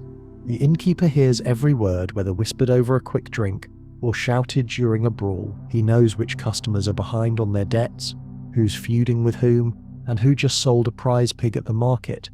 You watch as he slips a coin to a runner, sending him out with a message for a supplier or a warning for a rival tavern. Information is as valuable as money in this world, and the innkeeper guards both fiercely. Part cook, part peacekeeper, he keeps the rules of the popina clear, even if they're flexible. If you cheat at dice but buy a round for the house, you might be forgiven. If you harass the barmaids or start a fight that draws the city guards, expect to be banned or worse. The innkeeper wields authority with a mix of humor and threat, knowing that most problems can be solved with a joke, a free drink, or a timely glare. But when all else fails, he has no qualms about tossing someone out the door, sometimes with a little help from his regulars. He's a judge too, settling disputes with a kind of rough and ready fairness. When two patrons quarrel over a spilled cup or a lost bet, they look to the innkeeper for a decision. His verdict is swift, his reasoning unchallengeable. The dice were fair, he says, or you broke the cup. You pay for two. No one argues for long. They know his word is law. In a city where the courts are slow and justice is for the rich, the popina's rule is simple, direct, and surprisingly effective. Yet, the innkeeper is also a chameleon, changing his manner to suit the hour. When the city magistrate drops by to inspect the tavern, he becomes all politeness and deference, showing off his cleanest mugs and pretending not to notice the illegal dice game in the corner. When a group of rough labourers stumbles in after a long day, he matches their coarse humour with jokes of his own, slipping them a little extra stew and asking about their work. If a well-dressed stranger enters, maybe a merchant, maybe a spy, he watches closely, weighing every word, careful never to give away too much. Sometimes the innkeeper is even a confessor. You see a young man, red-eyed and anxious, confess his troubles at the bar. The innkeeper listens, nods, and offers quiet advice. Go home, apologize, and bring her flowers. It's a role he never advertises but always fulfills. People bring their sorrows here, trusting that the stone walls and noisy crowd will swallow up their secrets. The innkeeper keeps these confidences close, unless there's money to be made or danger to be avoided. His role as a spy is subtle but relentless. He collects rumors like coins, passing some along to the right ears, and keeping others to himself. When city officials are seeking a fugitive, the innkeeper always knows who to ask. When a new wine shipment arrives, he's already placed his order, having heard which vintner is selling cheap and which one's been watering his barrels. The popina survives not on luck, but on the innkeeper's web of connections. a delicate balance of favors, threats, and old-fashioned gossip. You also notice that he's a surprisingly good judge of character. He has an uncanny knack for spotting trouble before it starts. When a group grows too loud, he's there in an instant, smoothing things over with a joke or a refill. When a stranger lingers too long near the barmaids, he's suddenly polishing the counter, making his presence felt. You realize he's always positioned to intervene, never too far from the action, but never the center of attention, unless he chooses. The innkeeper's relationship with the staff is complicated, but close. The barmaids call him uncle, or boss, or sometimes just old man. They trust him to keep order, but they also know his limits. Sometimes they conspire to teach a particularly rude patron a lesson, watering his wine or charging him double. The innkeeper watches these games with amusement, intervening only if things get out of hand. When a new girl joins the staff, he takes her aside, warning her about the regulars, the tricks and the shortcuts for surviving a long shift. It's a kind of family, rough around the edges, but fiercely protective.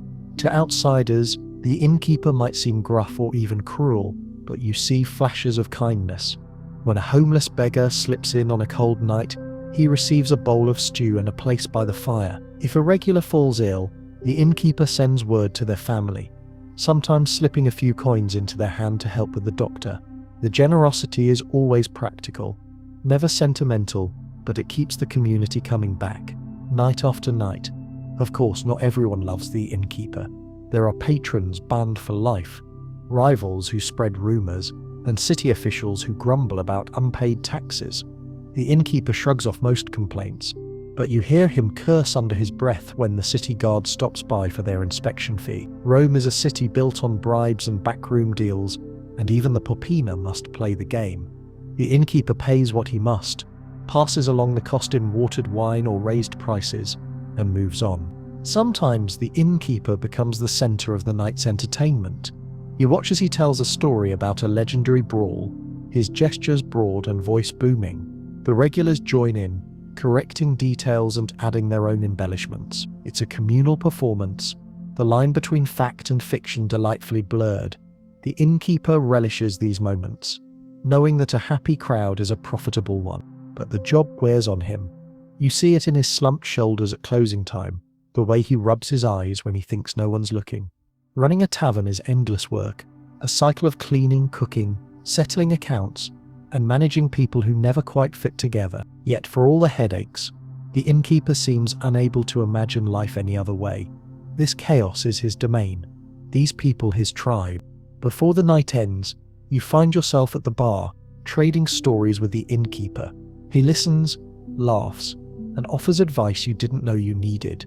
In Rome, he tells you, it's not about who you know, but who owes you a favor. You realize that more than any other lesson, this is the secret of the popina, relationships built on small kindnesses, grudging respect, and the promise of another round tomorrow. As the lamps burn low and the last customers drift out, the innkeeper surveys his kingdom, a battered counter, a floor littered with crumbs and laughter, a handful of coins clutched tight in his fist. Tomorrow, he'll do it all again. For tonight, he's the quiet hero of the Roman night, the one who keeps the tavern's madness humming, and for a few precious hours, holds chaos at bay. It's well past midnight now, and the lamps flicker low, their smoky glow painting strange shadows on the walls.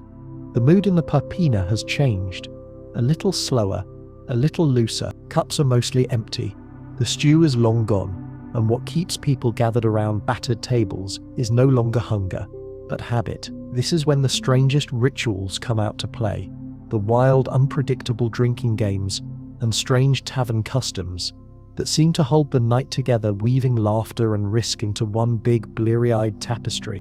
You might think Roman taverns were just about food and gossip, but here, the real magic is in the games. There are endless ways to gamble away a night and a month's wages, but some of the best moments unfold in the simple, ridiculous contests that bring the whole room together, dissolving whatever's left of decorum. The only rule that really matters now is that everyone has to play. At the dice table, the games have evolved. Early in the night, players wagered carefully, their eyes sharp and hands steady.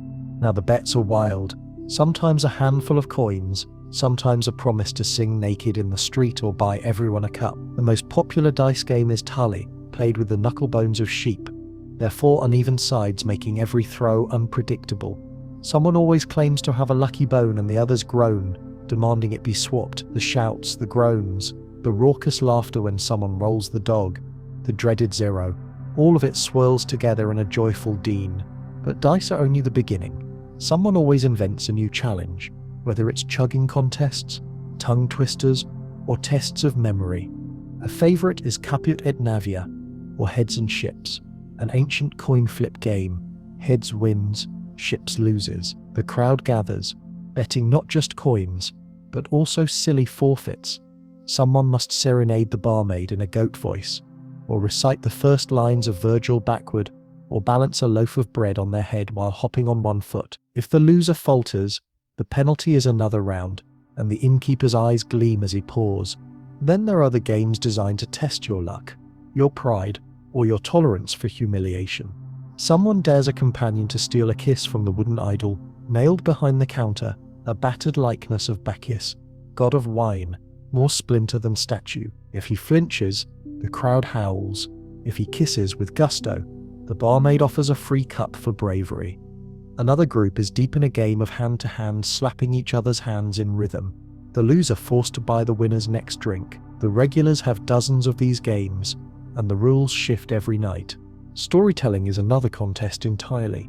When the drink flows, the tales do too. Tall, twisted, and rarely true. The liar's game is a local favourite. One person starts a story. Last Saturnalia I fought a bear in the forum, and the next must top it, each tale growing more outrageous until the crowd can't keep from laughing. Whoever breaks first or fails to impress is forced to stand on the table and declare his love for the innkeeper's stew or whatever new humiliation the crowd demands. The jokes are rough, the laughter rougher. You realise these rituals aren't just about fun, but about testing each other's limits, seeing who can laugh loudest at their own expense. Singing games are popular, especially when the wine has loosened tongues. Sometimes the whole tavern joins in, chanting old army songs, wedding tunes, or comic verses. One night, a chorus erupts, with the refrain, "Drink for the living, drink for the dead, and may the landlord lose his head." The innkeeper rolls his eyes, but his smile gives him away. When a patron forgets a verse, he's pelted with chickpeas, or forced to recite a compliment to the barmaid, preferably embarrassing. Drinking itself is a contest, with endless variations. The last cup standing game has simple rules. Each person drinks from a communal bowl in turn, without pausing, until only one remains upright. The losers are cheered or mocked, and the winner is declared king of the night, until someone challenges him for the title. Sometimes the stakes are higher. You hear of a legendary contest, the Gauls Challenge, in which the winner drinks a mixture of wine, garum, and every sauce in the tavern. The loser gets to clean it up. Physical games are rare in the cramped quarters, but on festival nights, anything goes. Patrons challenge each other to arm wrestling, balancing tricks, or impromptu wrestling matches on the tavern floor. Once you watch a man attempt to balance 6 empty cups on his head while reciting the 12 labours of Hercules. He makes it to the Stymphalian birds before collapsing in a heap, greeted by applause and more than a little wine poured over his head. The barmaids are never left out. If anything, they invent half the games, daring customers to tongue-twister contests or riddles. One woman, her hair braided with ribbons, holds court in the corner, challenging anyone to match her in a contest of dirty jokes. The men try, but she outpaces them all, rewarded with a steady flow of tips and the adoration of the room. Another barmaid invents a game where the loser must wear a wreath of onions for the rest of the night, a badge of shame and pride in equal measure. As the rituals unfold, you see how they create a sense of belonging. Even the newest patron, if brave or foolish enough to play along, is drawn into the circle. The games are a way to dissolve the last barriers of status and suspicion. For a while, everyone is equally ridiculous, equally vulnerable. You watch as a wealthy merchant, his fine cloak now stained and crooked, is forced to sing a lullaby to the innkeeper's cat. The regulars howl with delight, and even the merchant grins tonight. He's one of the crowd. But there's a darker side too, especially for those who push their luck. The penalties for breaking the rules of a game or refusing a dare can be harsh.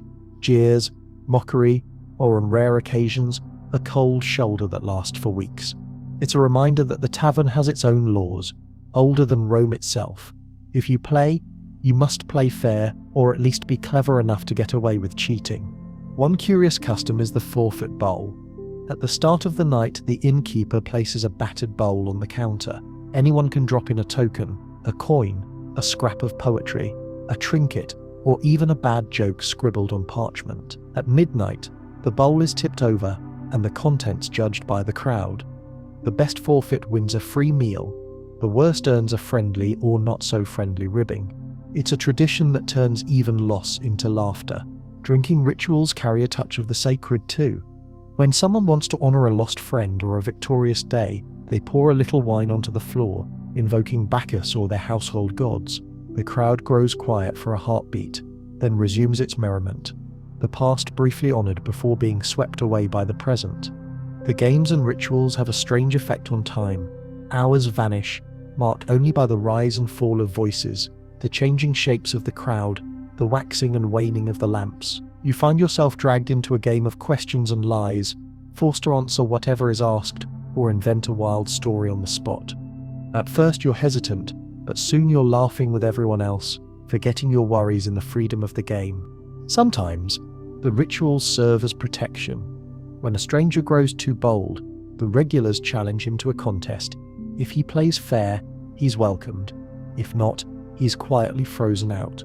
It's a way to test character, to draw lines without ever raising a hand. The barmaids use games to distract or diffuse, turning potential trouble into shared amusement.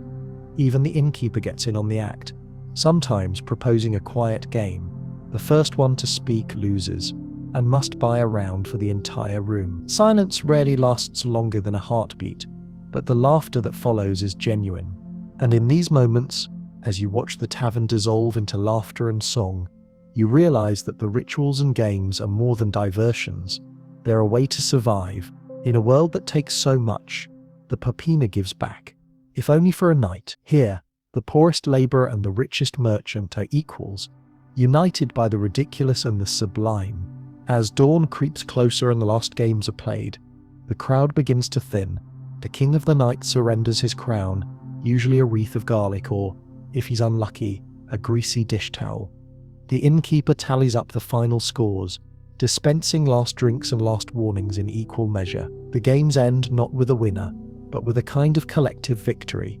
A night survived, friendships forged, and stories added to the endless collection that makes the Roman tavern so bizarre and so unforgettable. You stumble outside with the other survivors, the rules of the night still echoing in your mind. Play fair, laugh loud, and never ever trust the innkeeper when he smiles. By now, you've discovered that the tavern's madness is barely contained by its battered walls. But beyond the raucous games, the wild wine and the sly scams, there's a silent adversary always lurking just outside the door. The law. In Rome, authorities viewed taverns with deep suspicion, treating them as both a necessary evil and a constant headache. From the cautious patrols of the urban cohort to the ever-changing rules imposed by the Senate, every night in a popina is shaped by the long interfering arm of Roman order. Surviving here isn't just about keeping your purse or your dignity. It's about dodging fines, raids, and the cold, watchful eyes of power. The first brush with authority comes as a pair of lictors. Bodyguards of the magistrates poke their heads through the doorway. Their presence silences the room, if only for a moment. The innkeeper stiffens, hands still as the amphora he's pouring from. Every patron knows the drill. Loud talk drops to murmurs, dice vanish from sight, and any entertainers step away from their chosen partners. The law is here, and though the officials are often more interested in collecting their inspection fee than enforcing rules, no one wants to tempt fate. In theory, the laws surrounding taverns are strict, and every regular can recite them with weary cynicism. Gambling? Forbidden? Except on certain festival days, and even then, only with the right bribe. Selling wine to slaves. Technically illegal, though it happens every hour. Admitting respectable women. A crime. On paper, unless they're related to the innkeeper or performing some essential task. Even the right to operate a tavern at all depends on a patchwork of licenses and local agreements, each one another opportunity for the officials to squeeze the owner for a handful of sesterces. The magistrates justify these rules as necessary for public order. The Senate, in its endless wisdom, proclaims that taverns are breeding grounds of vice, incubators of sedition, and occasionally hotbeds of garlic and unruliness. The actual danger, of course, is more complex. Rome's rulers fear that the popina isn't just a place to drink and laugh, but a place where rumours ferment, plots hatch, and ordinary citizens forget their proper place. The regulars have learned to adapt. At the first hint of a patrol, boots thudding on the cobbles, torchlight flashing through the grimy window, a subtle transformation occurs. Dice, knucklebones, and marked cards vanish into pouches or beneath cushions. The wildest drinkers switch to water, faces suddenly pious. If a couple of women in gaudy dresses are present, they melt away into the kitchen or slip out the back, laughing at the respectability demanded by men whose wives drink at home in private. When the officials enter, the innkeeper greets them with a bow and a practiced smile, offering a cup of his finest, most diluted wine. The officials accept, nodding, their eyes roaming the crowd. Sometimes they demand to see licenses and ledgers. Sometimes they simply make themselves comfortable, hoping for a free meal or some whispered gossip. The regulars watch warily. This isn't the first time, and it won't be the last. The price of survival is compliance, or at least the appearance of it. Yet, the law is not always an enemy. In times of crisis, a riot, a fire, a dangerous criminal on the loose, the urban cohort will use the popina as a base, trusting the innkeeper's network to keep them informed. There's a mutual understanding, help us and we'll look the other way when the dice roll next week. These deals are never written down, but everyone knows them. Rome is a city built on shifting alliances, and the tavern is no exception. Of course, sometimes the law asserts itself with real teeth. The sudden raid, prompted by a tip from a rival tavern or a political foe, sends the whole room into panic. On such nights, doors are barred, contraband hidden in the oven, and the luckless few caught mid-game are fined on the spot. The penalty? A handful of coins for gambling, a stiffer fee for serving slaves, and for the repeat offenders, a night in the city lockup, sharing a cell with pickpockets and runaway goats. The regulars grumble, but most accept these risks as the cost of doing business. The real fear is not the fine, but the reputation. Being known as a troublemaker's tavern can spell ruin. City officials have the power to close a popina, ban its owners from the market, or even auction its contents to the highest bidder. The innkeeper walks a constant tightrope, balancing the demands of the law against the need to keep his patrons happy. When trouble brews, he knows who to pay, who to flatter, and who to avoid. Patrons, too, know the rules. Most keep their voices down when the law is near, their complaints and jokes sharpened to avoid crossing any lines. The braver or drunker among them mutter about freedom and the old republic, but only when the officials are safely out of earshot. The jokes are sharper too. One regular claims the only thing more watered down than the wine is the city's justice. Another wonders aloud if the Senate passes new drinking laws just to keep themselves entertained, and the rules are always shifting. During certain festivals, the city relaxes its grip. Dice fly openly, music blares, and the officials turn a blind eye, provided the proper bribes are paid in advance. On other nights, a single complaint from a neighbour is enough to bring the wrath of the law. The popina survives by staying nimble, its patrons ever watchful for the next crackdown. Women, especially, are at risk. Though plenty of them drink openly, Roman law pretends to enforce a line between good women who should be at home and everyone else. But as you've seen, the popina is full of blurred boundaries. When the officials appear, barmaids become cooks, and entertainers become family. A wink, a nod, and the stories are in place before a single question is asked. Yet, sometimes the law serves a real purpose. When a patron refuses to pay, harasses the staff, or stirs up real trouble, it's the threat of the urban cohort that keeps things from boiling over. The innkeeper uses this threat carefully, preferring to handle things in-house. Still, the knowledge that the city's enforcers are only a whistle away helps maintain the fragile balance. The penalties for breaking the law are as creative as the scams for avoiding them. A fine is common, but sometimes the officials require a public apology or demand that the guilty party buy drinks for the whole tavern, a punishment that delights everyone but the unlucky soul who pays. More serious crimes, brawls that spill into the street, or attacks on officials are dealt with harshly. The stories circulate. So-and-so spent a week on the work gangs for punching a city guard. Another was exiled from the district for a year. Graffiti is a favourite weapon in the war between taverns and the law. On any given morning, you might spot a new message scratched onto the tavern's door: closed for sedition, fined for gambling, or simply watched. These warnings are both threat and advertisement. Sometimes the popina with the most fines attracts the most business, especially from those who enjoy the thrill of danger. Some of the law's reach is comical.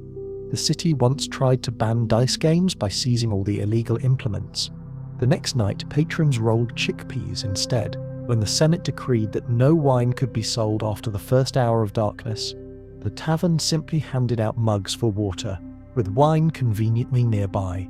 For every new rule there is a workaround, an evasion or a bribe. Rome's popinae have survived generations of rulers by being just clever enough to stay one step ahead, but the law leaves its mark. Every patron remembers a night ruined by a raid, a lost purse, or an unfair fine. There are those who live in fear, keeping to the edges, their laughter subdued, and there are others who rebel with every cup, flaunting their defiance in song and joke. The tension is never far from the surface, a constant reminder that for all its wildness, the popina is always under threat. In quieter moments, the staff trade stories about the city's most notorious officials. The barmaid recalls a lictor who tried to flirt his way to free drinks. The innkeeper grumbles about a magistrate who never pays his tab. The regulars chime in with tales of dodging the law, of fines paid and friendships bought. These stories, retold over and over, become a kind of folklore, part warning, part badge of honor. Yet, even as the law cracks down, the tavern endures. It bends, adapts, and more often than not, wins. For every rule, a ritual. For every penalty, a joke. As you watch the night unfold, you see the law as just another player in the endless game, a force to be outwitted, endured, and occasionally placated with a cup of the finest wine. And so, as the urban cohort departs and the noise swells again, the popina returns to its true self. The dice clatter, the laughter returns, and the law becomes another story to share. The night survived, the balance held, until the next raid or the next sunrise. You tip your cup to the regulars, grateful for the lesson. In Rome, the rules are always changing, but the game never stops. As you lean against the pitted wall, sipping what might be your fourth or is it fifth cup of wine, your eye is drawn to the battered plaster beneath your fingertips. In the flickering lamplight, the walls of the popina reveal one of Rome's truest, strangest, and most revealing galleries, a museum not of marble gods and heroic statues, but of the everyday art and graffiti that give voice to centuries of ordinary, unruly Romans. If you want to know what really happens inside a Roman tavern, you need only read what's scratched, scrawled, and painted on its walls. Every inch of plaster tells a story. The walls behind the bar are a tangle of names, dates, boasts, and curses, overlapping so thickly you wonder how many layers lie beneath. Some of the oldest graffiti is nearly illegible. A few jagged letters, a rude sketch, the faded mark of someone who once drank here and wanted to leave a trace. Newer inscriptions are bolder, their lines confident and unapologetic. Caius was here with Tertia. Felix owes Livia 2 denarii and a kiss. Beware of Marius, he cheats at dice. It's a living guestbook, half confession, half warning. You run your fingers over a drawing of a gladiator, muscles exaggerated, sword raised in triumph. Beside it, someone has scrawled, "He fights like a girl." The reply, written in a different hand, retorts, "His girl fights better." Beneath these, a smaller figure, stick-armed and bug-eyed, grins beneath the word innkeeper, a crude tribute, or insult, to the man who keeps the wine flowing. Every joke, every rivalry, is immortalized in lime and charcoal. The best graffiti is interactive, a conversation stretching across years, maybe even decades. One message boasts, "Junius drinks more than Jupiter." A different hand amends, but less than a fish. Another adds, "His breath could kill a god." The wall becomes a stage. the jokes and insults building on each other until nobody remembers who started the game. Love notes bloom in odd corners, sometimes sweet, more often barbed. Sabina, you broke my heart, but not my thirst. Or, to Flavia, the prettiest girl in this place, unless you see her in daylight. One admirer, clearly braver after a few cups, scrawled a full poem to his beloved, only for a rival to add, she left with Marcus anyway. The Peppina is Rome's great equalizer. Here, heartbreak and humour share the same space. Sometimes the graffiti grows raunchy, the kind of crude humour that would scandalise a senator but is met with laughter here. You find drawings of over-endowed satyrs, suggestive riddles, and plenty of jokes about the innkeeper's cooking. One drawing depicts a man passed out under a table, amphora still in hand, and the caption reads, "If found, please return to Popina Fortuna." Below it, a barmaid's quick sketch shows a cat stealing a sausage from a sleeping drunk, the animal's tail curled in triumph. But not all the art is meant to amuse. Some patrons leave prayers to the gods, scratched with a shaky hand. Bacchus, bring luck at dice. Mercury, protect my purse. Fortuna, make her say yes. In these desperate appeals, you glimpse the quiet fears and fragile hopes that swirl beneath the tavern's laughter. For every joke there's a worry, for every boast a moment of doubt. The innkeeper has learned to tolerate if not encourage this living mural. When a patch of wall gets too crowded, he simply adds a new layer of plaster and lets the next round of artists begin. On rare occasions, he commissions a real mural, a painted Bacchus, a dancing nymph, a cornucopia overflowing with improbable bounty. These formal paintings, though beautiful, are quickly surrounded by new graffiti. Someone adding a speech bubble to the god, a rude gesture to the nymph, a sly commentary on the bounty which looks suspiciously like the night's stew. Children, too, leave their mark. In a low corner, you spot a childish drawing of a donkey, labelled in wobbly script. This is father. The regulars howl with laughter, claiming to know exactly whose father it is. Another hand has drawn a stick figure race, the winner brandishing a cup, the losers trailing behind. The Peppina's walls are a time capsule, layered with lives. Occasionally, the graffiti carries a warning. Pickpockets prowl. Hold your purse. Or, the wine is strongest on Saturn's day, weakest after rain. These cryptic notes are both advice and in-joke. Regulars nod. Newcomers learn the hard way. The barmaids sometimes contribute, scrawling reminders to themselves. Don't trust Lucius with the money. Check the stew for bones.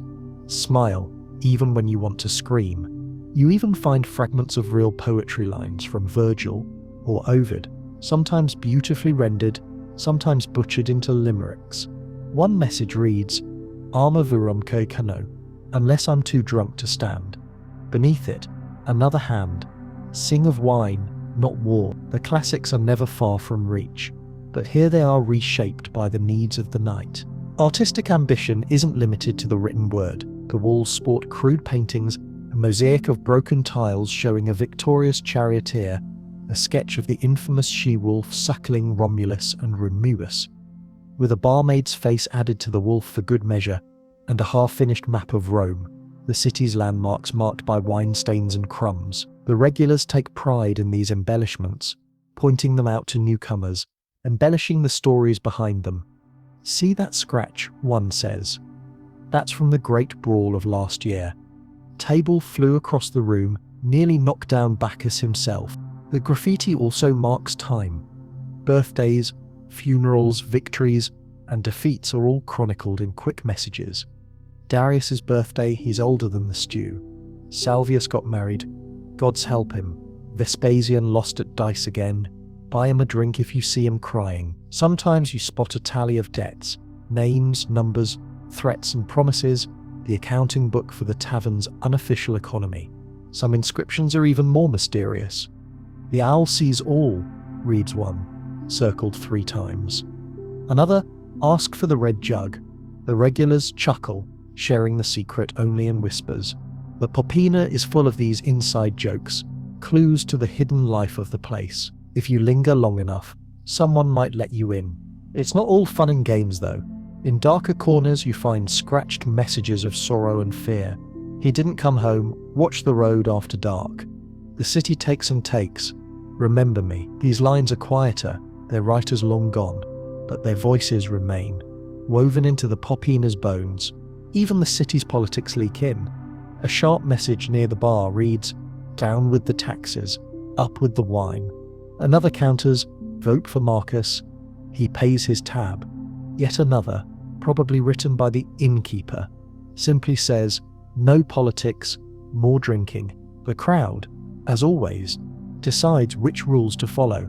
Over time, you learn to read the walls as a kind of collective diary, a record of triumphs, heartbreaks, warnings, and endless jokes. The layers build up, stories overlapping until fact and fiction are indistinguishable. A newcomer might marvel at the rudeness, but a regular knows that these scribbles are the soul of the place. Proof that 100, 1,000 lives have passed through the Popina and left something behind. The best part is how the art and graffiti bring people together. On a slow night, the regulars gather round a new inscription, debating its meaning, mocking its author, or adding their own twist. Sometimes, the bravest will recite a verse, explain a joke, or confess to a drawing, if only to claim the glory or dodge the blame. In this way, the tavern's art is always alive, growing and changing with every patron. As the night wears on and the lamps grow dim, you realize that you too want to leave your mark. You borrow a piece of charcoal and find a space near the corner. Maybe you add a joke, a poem, or a simple name. Whatever it is, it joins the thousands of voices that make this place so much more than four walls and a roof. The graffiti will fade, the plaster will crack, and the city will change. But for as long as the Popina stands, the stories on its walls will whisper their secrets to anyone curious enough to listen. After a week spent in the sweaty, chaotic heart of Rome's inner taverns, you begin to realize that the Popina is just one flavor of the empire's nighttime hospitality. Sooner or later, everyone finds themselves outside the city's walls, maybe on the Appian Way, under a silver moon, with dust caked to your sandals and a pack biting into your shoulders. The lamps of Rome glow dim on the horizon. In the distance, dogs bark, a mule brays, and the darkness seems thick enough to hide anything. You're a traveller now, and tonight, you'll try your luck at a Roman roadside inn. You've heard the warnings all week. Don't trust the corpona. Sleep with one eye open. Better a cold ditch than a warm bed in a country tavern. But after miles of walking, aching feet, and the lure of a roof, however leaky, you push open a sagging door and step into a world that is both like and unlike the city's Popina. The first difference is the smell. Not just wine, sweat and spiced stew, but hay, wet leather, animal droppings, and the faint, metallic tang of fear. Inns in the countryside are as much stables as taverns. A tired servant nods from behind a splintered counter, barely glancing up as you enter. There's no cheery welcome here, just a squint to size you up. Are you worth robbing, helping, or ignoring?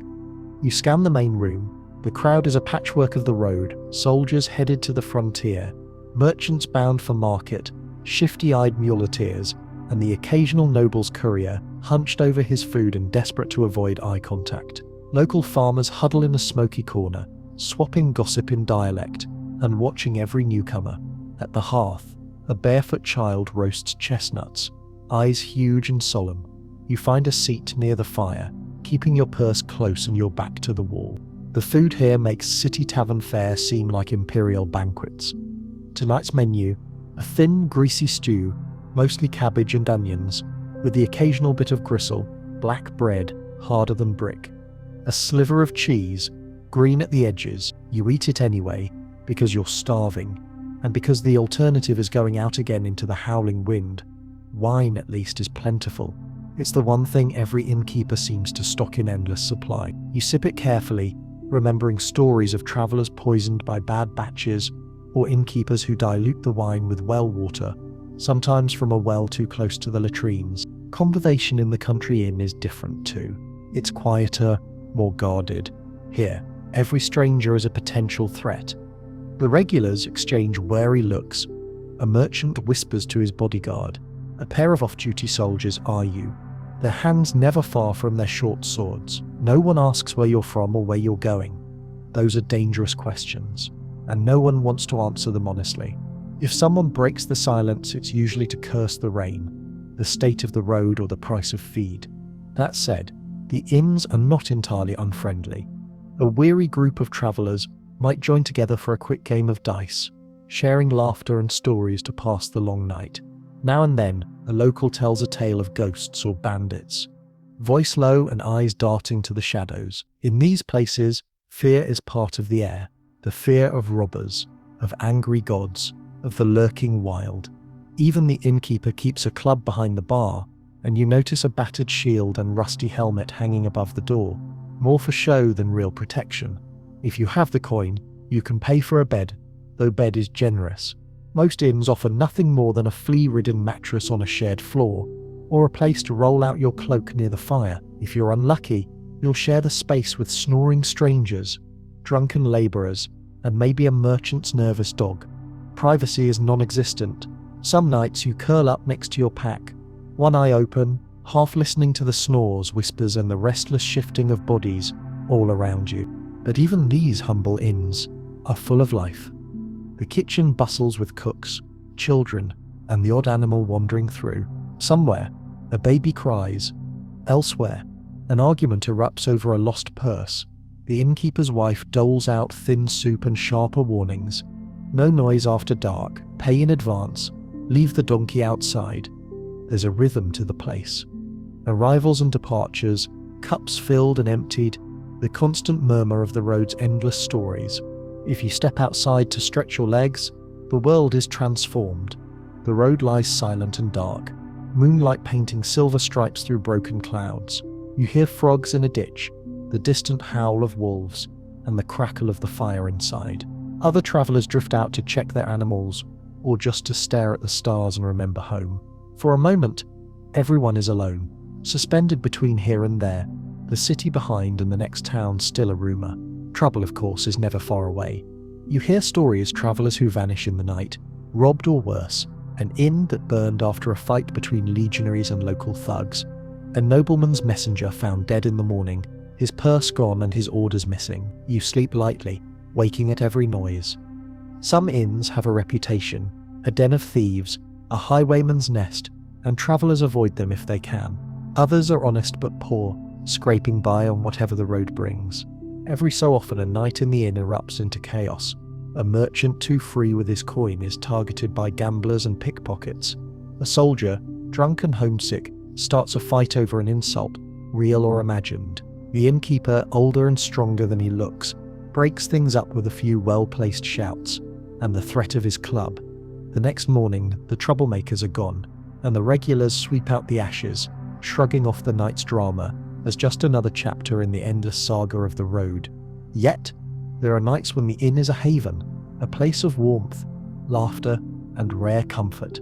You watch as a mother soothes her crying child, a group of friends celebrate surviving another leg of the journey, or two strangers share a quiet drink and part as friends at dawn. On feast days, the mood lightens, music plays, and the air is thick with the smell of roasting meat. Even the hardest traveller relaxes, if only for a while. Animals are everywhere, blurring the line between inn and stable. Donkeys bray, horses snort, and the chickens pick at dropped crumbs. Sometimes a dog curls up at your feet, and you're grateful for the company and the extra warmth. In the dark, every noise is suspicious, every shadow a potential threat, but the presence of animals is oddly reassuring. At least you're not alone. You learn to spot the signs of a good inn. The best ones are crowded, noisy, and warm, with plenty of light and a steady flow of travellers in and out. The worst are empty, cold, and watched over by an innkeeper with shifty eyes. Locals know where trouble lurks, and they steer you right, or warn you, with a pointed glance to keep moving. One thing all Roman inns share is gossip. News travels faster than the fastest horse, carried by travellers, merchants, and the ever-present peddlers. Tonight you hear rumours of war in the north, a famine in Egypt, and a famous gladiator who escaped his owner to hide in the countryside. Someone swears they saw the emperor's own chariot at a nearby villa. The stories swirl with the smoke, exaggerated and embroidered with every telling. For a night everyone is an expert, and the world outside seems both very near and impossibly far away. Superstition, too, is part of the inn's life. You see horseshoes nailed above the door, charms hanging from the rafters, and offerings left by travellers in the hearth's ashes. Coins for Mercury, ribbons for Fortuna, the occasional carved figurine meant to ward off evil. Some say the ghosts of lost travellers haunt the darkest rooms. Others claim to have seen fauns or nymphs in the fields beyond. After a few cups of wine, you find yourself glancing over your shoulder, listening for footsteps in the night. Sometimes a travelling performer will stop for the night. An acrobat, a singer, a fortune teller. The regulars welcome the distraction, gathering close for a story or a song. The innkeeper might even set out a better meal, knowing a happy crowd spends more. You watch as the performer spins tales of gods and monsters, the children's eyes wide with wonder. For a little while, the road's hardships are forgotten, replaced by the warmth of shared imagination. But dawn always comes. The travellers rise, rubbing sleep from their eyes, strapping on sandals, checking their purses. Debts are settled, animals fed, and the day's journey planned. The inn empties, the previous night's drama is already fading into rumour. The innkeeper and his family sweep out the common room, patch the roof, prepare for the next wave of wanderers. Life on the road is relentless, and the inns are both refuge and risk, comfort and chaos. As you shoulder your pack and step into the early morning mist, you're struck by how similar, and yet how different these roadside inns are from the Poppenere Rome. Here, trust is rare, privacy is scarce, and survival depends on luck, wit, and the kindness of strangers. But even in the roughest inn, the spirit of the Roman tavern persists, a place to eat, drink, share stories, and if the gods are kind, wake up to see another day. Tonight you survived another side of Roman hospitality. Tomorrow, who knows, the road, like Rome itself, is always waiting. After nights spent in the company of Rome's wild taverns and its rough country inns, you begin to notice a peculiar kind of regular. The permanent wanderers, the forgotten and the broken, the men and women who live on the thin, unsteady line between home and exile. They're the drifters, the rootless, the ones for whom the Poppenere isn't just an escape or a convenience, it's the closest thing to a family they'll ever have. And as you drift into their orbit, you come to understand the strange, invisible bonds that form in these odd, boisterous sanctuaries. It starts quietly. One evening, as the lamps sputter and the laughter ebbs, you notice a weathered figure at the end of the bar. He might be a veteran or just someone who's lived too hard. His back hunched, his hands scarred, he sits alone, always in the same spot, his cup refilled more out of habit than hunger. He has the look of someone who has nowhere else to go. The innkeeper and the barmaids know him, and sometimes the regulars nod or offer a crust of bread, but most leave him to his thoughts. On another night, a woman with a faded shawl sits near the fire, a bundle at her feet and a haunted look in her eyes. She speaks little, but the barmaid checks on her, and a child brings her a fig left over from someone's supper. In the background, a group of day labourers, roofers, porters, men who spend their waking hours sweating in the sun, nurse their drinks. Tonight's work is done, but tomorrow is a question mark. They share jokes and sometimes a floor to sleep on, watching each other's backs in the hope that one of them will get lucky, land a steadier job, or at least avoid the worst of the city's dangers. There's an unspoken understanding here. You might not know someone's story, but you recognize the weight of it in their posture, their eyes, the way they hold their cup. These are the lost and drifting souls of Rome, and the tavern is their island. Some are ex-slaves, cast off when age or injury made them useless to their masters.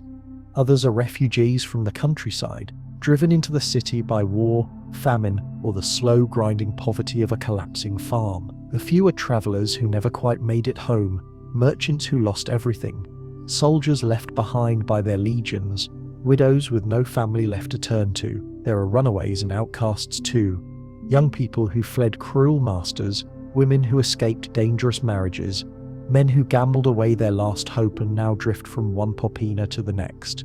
The regulars know who fits where. If someone's been around long enough, they might get a nickname Old Wolf, Grey Livia, the Silent One. These names are spoken with a kind of rough affection, part warning, part welcome. A newcomer might be met with suspicion, but after a few nights, a few rounds, the barriers drop. The Poppenere is a home for the rootless, its walls echoing with laughter and sorrow, pride and regret. Even the most isolated find themselves drawn into the rituals of the place. You watch as the barmaid, her hands as deft with comfort as with cups, slips a piece of bread or a wink to a lonely patron. The innkeeper might pretend to grumble, but he never lets anyone go truly hungry, at least not if he can help it. Sometimes a collection is taken up for someone who's fallen on hard times. A few coins, a spare blanket, a promise of work at dawn. The generosity is real, but it's never sentimental. Here, charity is disguised as a bet, a joke, a debt repaid. No one admits to needing help, but everyone knows when it's given. The lost bring their own stories, and on quiet nights, they sometimes share them. You hear tales of farmhouses burned by marauding soldiers, of ships sunk off the coast, of fortunes made and lost on a single toss of the dice. A grizzled veteran tells of battles on the Rhine, his voice rough with memory. A young girl speaks of a father lost to fever and a long, dangerous walk to the city. The stories are rarely complete. Pain and pride twist them into knots, but they linger in the air, adding to the Popina's deep well of memory. Some nights, you sense more darkness than camaraderie. There are fights that don't end with laughter, silences that stretch too long. Sometimes, someone storms out, or simply vanishes. The regulars remember, he won't be back. The barmaid mutters, and no one asks more. The tavern grieves in its own way. A quieter night, an extra cup left on the bar, a story retold in softer tones. It's a rough sort of mourning, but it's as much comfort as anyone can expect. For the truly lost, the Popina can be both refuge and trap. You meet men who have spent years moving from tavern to tavern, never quite able to leave behind the ghosts that haunt them.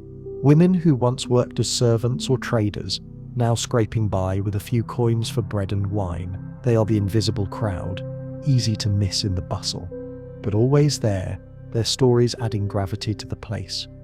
On bad nights, you see one or two wander out into the alley, the darkness swallowing them whole. The city is harsh, and not all who seek shelter in the Popina find the warmth they need. Yet, hope flickers in the strangest places. Sometimes a regular finds work, and the tavern celebrates with a round on the house. A runaway is reunited with family. A gambler wins back enough to pay his debts. You see old wounds healed, slowly, imperfectly, by the steady rhythm of community. The knowledge that even the broken have a place at the table. The Popina is a patchwork family, and everyone for a few hours each night is allowed to belong. This fragile fellowship is cemented by ritual, shared meals, collective jokes, the passing of news and coins, the marking of time.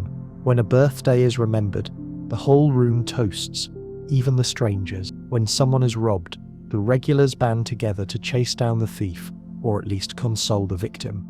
When a regular dies, the innkeeper leaves his cup on the bar for a week, a silent tribute to the absent friend. In a city of shifting fortunes and endless competition, the tavern is one of the few places where loyalty still counts for something. Sometimes the lost become legends. You hear the tale of a woman who once saved the tavern from a fire, dragging out 3 drunks and the innkeeper's cat before the roof collapsed. Of a beggar who, it said, predicted the outcome of a senator's election and was given free wine for a year. Of a one-eyed gambler who played 100 games without ever cheating, at least. Not enough to be caught. The Popina holds on to these stories, repeating them to newcomers as both warning and encouragement. You may be lost now, but tomorrow you might be the hero of the tale. Children too find refuge here. Not all have families waiting at home. Some are orphans, others just the offspring of regulars too poor or too drunk to care for them. They learn quickly how to avoid the roughest customers, how to charm a coin or a crust from a sympathetic hand, how to sleep curled up in a warm corner and vanish before dawn. The barmaids keep a special eye on them, and the regulars, for all their roughness, rarely turn a child away. At the heart of it all is the recognition that the Popina is both last resort and saving grace. Rome's streets are dangerous. Fortunes rise and fall with the roll of a dice or the whim of a master. But in the tavern, for a brief precious window each night, everyone has a place. Even the loneliest soul is part of the crowd. The laughter, the stories on the wall. You find yourself drawn into the web, swapping stories, sharing bread, joining in the toasts and the jokes. You learn the names and the habits of the regulars. The way Old Wolf never drinks before dusk. The way Grey Livia sharpens her knife even when she's just peeling fruit. the way the silent one always leaves just before the lamps are snuffed out. You realize that you too have become part of the strange, ever-shifting family of the tavern. When the night ends, and you step out into the darkness, you carry a piece of the place with you, a memory of kindness, a joke told at your expense, the warm press of bodies against the cold outside. Tomorrow will bring new faces, new losses, new stories to add to the Popina's chorus, but tonight at least, you are not alone. If you ever believed the Roman tavern was simply a den of chaos and vice, a few more nights among its regulars will show you something both stranger and, in a way, far more comforting. Popina and inns are the unofficial town halls of the empire's working class, a place where real news travels faster than any senator's decree, where alliances are struck and broken, and where the ancient unspoken rituals of Roman hospitality knit a battered but enduring social fabric. Under the smoke-blackened rafters you witness a whole other Rome, one made not by emperors and generals, but by ordinary people who understand, perhaps better than anyone, how to build community from scraps. It begins with the nightly exchange of news, rumour, and debate. As the regulars file in, each brings with them scraps of information from the city and the world beyond. One man has word of a grain shipment stuck in the harbour. Soon the price of bread will rise. Another, a part-time clerk, whispers that a new tax is coming, and the groans of the crowd echo off the walls. Someone else claims the emperor is sick. Another swears he saw a senator in tears at the forum. Nobody takes any report at face value, but everyone listens, weighing each tale, testing it against their own experience. You realize the tavern is Rome's living newspaper, each night's conversation an ever-changing front page. But the news is more than idle talk. It's the backbone of the tavern's unofficial democracy. Here, everyone has a say. Women, men, slaves, freedmen, travelers, and locals alike. Jokes about the politicians fly thick and fast, mixed with real grievances and honest debate. "Let's see that senator eat our bread for a week," one woman shouts, earning cheers and laughter. The barmaid offers her own take on the city's latest edict, usually sharper and truer than anything from the Capitoline Hill. Opinions are blunt and unvarnished. No one's afraid to speak their mind here. If there's a community dispute, a block street, a stolen goat, a fight over water rights, it's settled in the tavern, long before any magistrate gets involved. Neighbours gather at a table, voices raised and fingers wagging, until a solution is hammered out, sometimes with a handshake, sometimes with a round of drinks. The innkeeper, for all his gruffness, acts as moderator, listening to both sides and offering the final word. When the argument is settled, the winner buys a round for the house, and the loser gets a chance to win his pride back at dice. It's a system that works messy, loud, and infinitely more responsive than anything the city council can manage. Wider alliances are formed here too. You watch as labourers arrange to work together on a new building site, pooling resources and agreeing on fair wages. A group of washerwomen organise a rota for the riverbank, ensuring everyone gets a chance to earn without trampling each other's business. A merchant, down on his luck, secures a loan from a wealthy irregular, no paperwork, just a spit in the palm and a clasp of hands. These are not official contracts, but they're as binding as any law. Everyone knows the rules. Break your word and the tavern's doors will slam shut to you, cutting you off from the one place that might help you survive the next setback. You soon see how hospitality is the glue that holds it all together. It's not just about buying drinks for friends, it's a whole code of behaviour, passed down from the oldest to the youngest. When a stranger enters, someone always offers a seat or a crust of bread, even if it's just for show. If a regular falls on hard times, the rest chip in quietly, without fuss, because nobody wants to seem like a beggar. When a festival approaches, the tavern transforms into a communal kitchen. Bread, cheese, figs, and olives appear in abundance, brought by patrons eager to share. Songs are sung, games are played, and for one night, the world's troubles recede. This hospitality is tested, of course, and not everyone passes. Now and then a guest outstays their welcome, drinks too much, refuses to pay, or insults the staff. The regulars respond quickly. A quiet word, a firm hand, a subtle reminder that respect goes both ways. Most learn. A few are shown the door. But for those who understand the rules, the rewards are many. Friendships are formed that last for years, sometimes for life. Even bitter rivals, given enough wine and time, find themselves laughing together over old grievances. Hospitality isn't just a matter of charity, it's the engine that keeps the tavern running. When customers feel at home, they return night after night, bringing news, jokes, and most importantly, coins. The innkeeper knows this better than anyone, and while he might grumble about freeloaders, he never turns away a regular in real need. You see him slip extra stew to a pregnant woman, let an old man sleep by the fire, or lend a few coins to a barmaid in trouble. He expects to be repaid, one way or another, but he understands the value of goodwill. The tavern is also a place of mutual protection. In a city as unpredictable as Rome, danger can come from anywhere. A sudden brawl, a thief, a jealous rival, or an angry official. The regulars have each other's backs. If a fight erupts, friends jump in to defend one another. If the city guard comes looking for trouble, someone always slips out the back to warn the rest. When a regular is in real danger, say a debt collector comes calling, or an abusive master lurks outside, the whole tavern bands together, creating confusion, delaying tactics, or just a wall of bodies between the threat and the victim. It's not always enough, but it's something. In a world where official help is slow or corrupt, this informal network is a lifeline.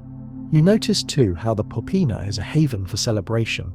On birthdays, the regulars chip in for extra wine and bread, the barmaid bakes a special cake, and the night fills with laughter and song. When a child is born, the proud father buys a round for the house, and everyone offers advice and jokes, some helpful, some not.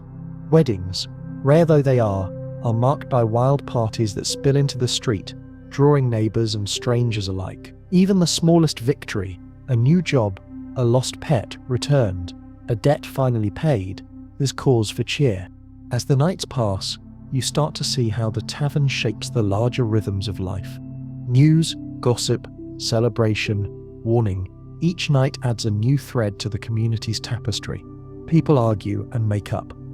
Fortunes rise and fall, but the popina endures, a constant in a world of change. When Rome's streets are dangerous, when the harvest fails or a plague stalks the alleys, the tavern's lamps are still burning. There's always someone to share a drink with, always a place at the table. This communal spirit extends to the next generation. Children learn the rules of hospitality almost before they can walk. Share what you have, defend your friends, respect the staff. Older patrons tell stories, passing down lessons about luck, honesty, and survival. Young men learn to negotiate alliances over cups of wine. Young women watch and listen, picking up strategies for dealing with troublemakers. Even the outcasts, the drifters, and the strangers find a way to fit in, if only for a night. In the midst of all this, you find yourself changing too. You catch yourself offering a seat to a newcomer, joining in the defense of a regular, raising your cup in celebration of someone else's good fortune. You understand now why the popina is so much more than a place to drink. It's a school, a court, a refuge, and a stage. Its walls remember every kindness and every slight, and its people carry those memories with them, shaping the wider city in ways no official ever could. Sometimes, a traveling bard or philosopher will wander in, eager to observe the real Rome. They ask questions, scribble notes, and marvel at the chaotic fellowship on display. The regulars tolerate them after all. Every patron is part of the show, but they never quite grasp the depth of what's happening here. The true magic of the tavern is invisible to outsiders. It's in the shared jokes, the unspoken alliances, the small acts of defiance and kindness that make life for a few hours each night bearable. As you look around at the familiar faces, the barmaid with her sly wink, the innkeeper's rumbling laughter, the old gambler counting his last coins, you realize that this, more than any monument or forum, is Rome at its most human. The popina is a celebration of endurance, ingenuity, and above all, the stubborn, unruly joy of survival. When you finally step into the cool night air, you carry that joy with you, a secret warmth against the city's hard edges. The tavern may close its doors until tomorrow, but its spirit lingers, echoing in every corner of Rome where people gather to share, to laugh, to endure. As your time among the popinae draws toward its end, a strange transformation sneaks up on you. What once seemed bizarre or even threatening, the riotous energy, the unruly games, the layered scams and secret codes, now feels almost essential, a wild logic all its own. You've watched as drifters, labourers, runaway slaves and faded patricians melt into the same crowd night after night, each playing their part in a communal performance that only Roman taverns can deliver. Now, on your last evening, you begin to see the deep tangled roots that connect all these experiences, how for centuries these inns, taverns, and roadside cuponae have been the true heart of Rome's social life, a place where civilization and chaos join hands. It's a strange comfort, stepping through the battered doorway for what might be the last time. The faces at the tables are mostly familiar now, some smiling in recognition, others too lost in their cups to notice. The innkeeper greets you with a nod and a smirk. Back again. Rome must not be so bad if you keep returning. A barmaid winks, nudging you toward your usual seat, and the regulars shuffle to make space. It's all routine, yet never quite predictable. The night begins quietly, as all good Roman nights do. Someone shares news of a grain ship finally arriving in port. Another boasts of a new lover, or a lucky win at the baths. There's less urgency in the talk now, just the steady, reassuring flow of gossip, jokes, and half-truths. You realize that every evening here is both unique and eternal, part of a cycle older than anyone can remember. The Popina isn't a break from real life. It is real life, distilled and magnified. As you settle in, you notice how different groups, so separate by day, merge into one noisy, conspiratorial whole at night. Women who scrub laundry at dawn, laugh and drink with men who sweep the forum. The street vendors and bakers, the ex-soldiers and apprentice butchers, all slip into their nighttime selves, louder, bolder, more forgiving, less careful. Even the barmaids, so sharp-tongued and quick-footed, seem to relax as the night unfolds, swapping jokes with the regulars, joining in the song when the mood strikes. Yet beneath the laughter and noise, you sense a current of vulnerability that's rarely spoken aloud. Every patron, no matter how tough or witty, carries private wounds, debts, disappointments, betrayals, lost loves. In the Popina, those wounds are acknowledged, not hidden. The ritual of buying drinks for others, of sharing food and risking foolishness in games, is a kind of communal healing. No one here is perfect. Everyone gets another chance. That's the magic of these walls. Tonight, the regulars have decided to honor the oldest among them, a leathery-skinned mason called Felix, who claims he's seen every emperor since Augustus. It's his birthday, or at least the anniversary of the day he found the tavern after losing everything in a fire. The innkeeper produces a special jug of wine, probably no different from the usual but ceremoniously uncorked. The barmaid leads a round of a bawdy old tune, and the entire room joins in, raising their cups high. Felix beams, cheeks red, eyes glistening. You realize, watching him, that every night in the Popina is somebody's anniversary of a survival, a reunion, a narrow escape, or a new beginning. As the drinking deepens, so does the sense of collective memory. The walls covered in centuries of graffiti and crude art seem to pulse with stories. Jokes about politicians are told alongside tales of lost loves. Someone remembers the time a stray goat rampaged through the kitchen. Another recalls a famous brawl that ended with the city guard buying a round to calm everyone down. The night becomes a tapestry of anecdotes, a living archive that needs no parchment. There are moments of quiet, too. The lamp oil runs low, the crowd thins, and the stories soften. In the dimness, confessions surface. A widow shares the story of her husband's last festival. A runaway apprentice admits he's afraid to go home. The laughter becomes gentle encouragement, the teasing a way to pull someone back from the brink. The innkeeper pours one last round and announces, "For all who made it through another night, may we always find our way back." It's half joke, half prayer, and everyone drinks in agreement. In these final hours, the oddities of the Roman tavern life seem less like excess and more like survival skills. The scams and tricks, the chaotic games, even the brawls, they're all ways to test the limits, to blow off steam, to ensure that no one leaves the world of the Popina feeling completely powerless. The laughter is sharper because the world outside is so harsh. The food tastes better because it's shared. And when the city's laws become too strict, or fortune too cruel, the tavern becomes a quiet rebellion, proof that joy, mischief, and connection will always find a way. It's also clear now how vital these places are for the lost, the broken, the rootless. The Popina's warmth isn't always soft or gentle, but it is real. The regulars watch out for the new arrivals, the staff keep an eye on the weakest, the barmaid remembers who's due a free drink. The tavern is a patchwork safety net, catching those who might otherwise disappear. Here, everyone is measured by the stories they tell, the laughs they share, the risks they take. As the lamps finally gutter and the last plates are cleared, you step out into the silent Roman night, carrying the tavern's noise and warmth in your bones. You understand, at last, why Romans return night after night, despite or maybe because of the madness. The Popina is their anchor, their arena, their stage, their last defense against the world's indifference. Wind down 300 words. The streets are empty now, washed silver in moonlight, the noise of the Popina fading behind you into memory. Your steps slow, the world softening around the edges, the smells of wine, bread and wood smoke linger in your clothes, a reminder of hours spent among strangers who for a little while felt like friends. With every step, the frantic clamour of the tavern is replaced by a quieter music, the hush of your own breathing, the distant trickle of a fountain, the gentle sweep of wind through olive branches. You let yourself remember the laughter, the spilled wine, the sharp jokes and the gentler kindness beneath them.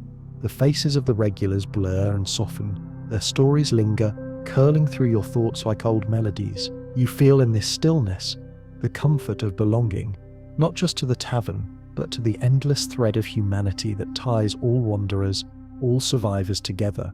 The Popina, in all its wildness and warmth, was a shelter. You know you'll carry a piece of it with you wherever you go. Let your worries fall away now. As the moon slides behind a cloud and the city sinks deeper into sleep, there will always be another dawn, another story, another wild, wonderful night. For now, close your eyes, drift back through the echoing halls of Roman laughter, and rest in the strange peace that only a truly bizarre place can give. End of script. Sweet dreams.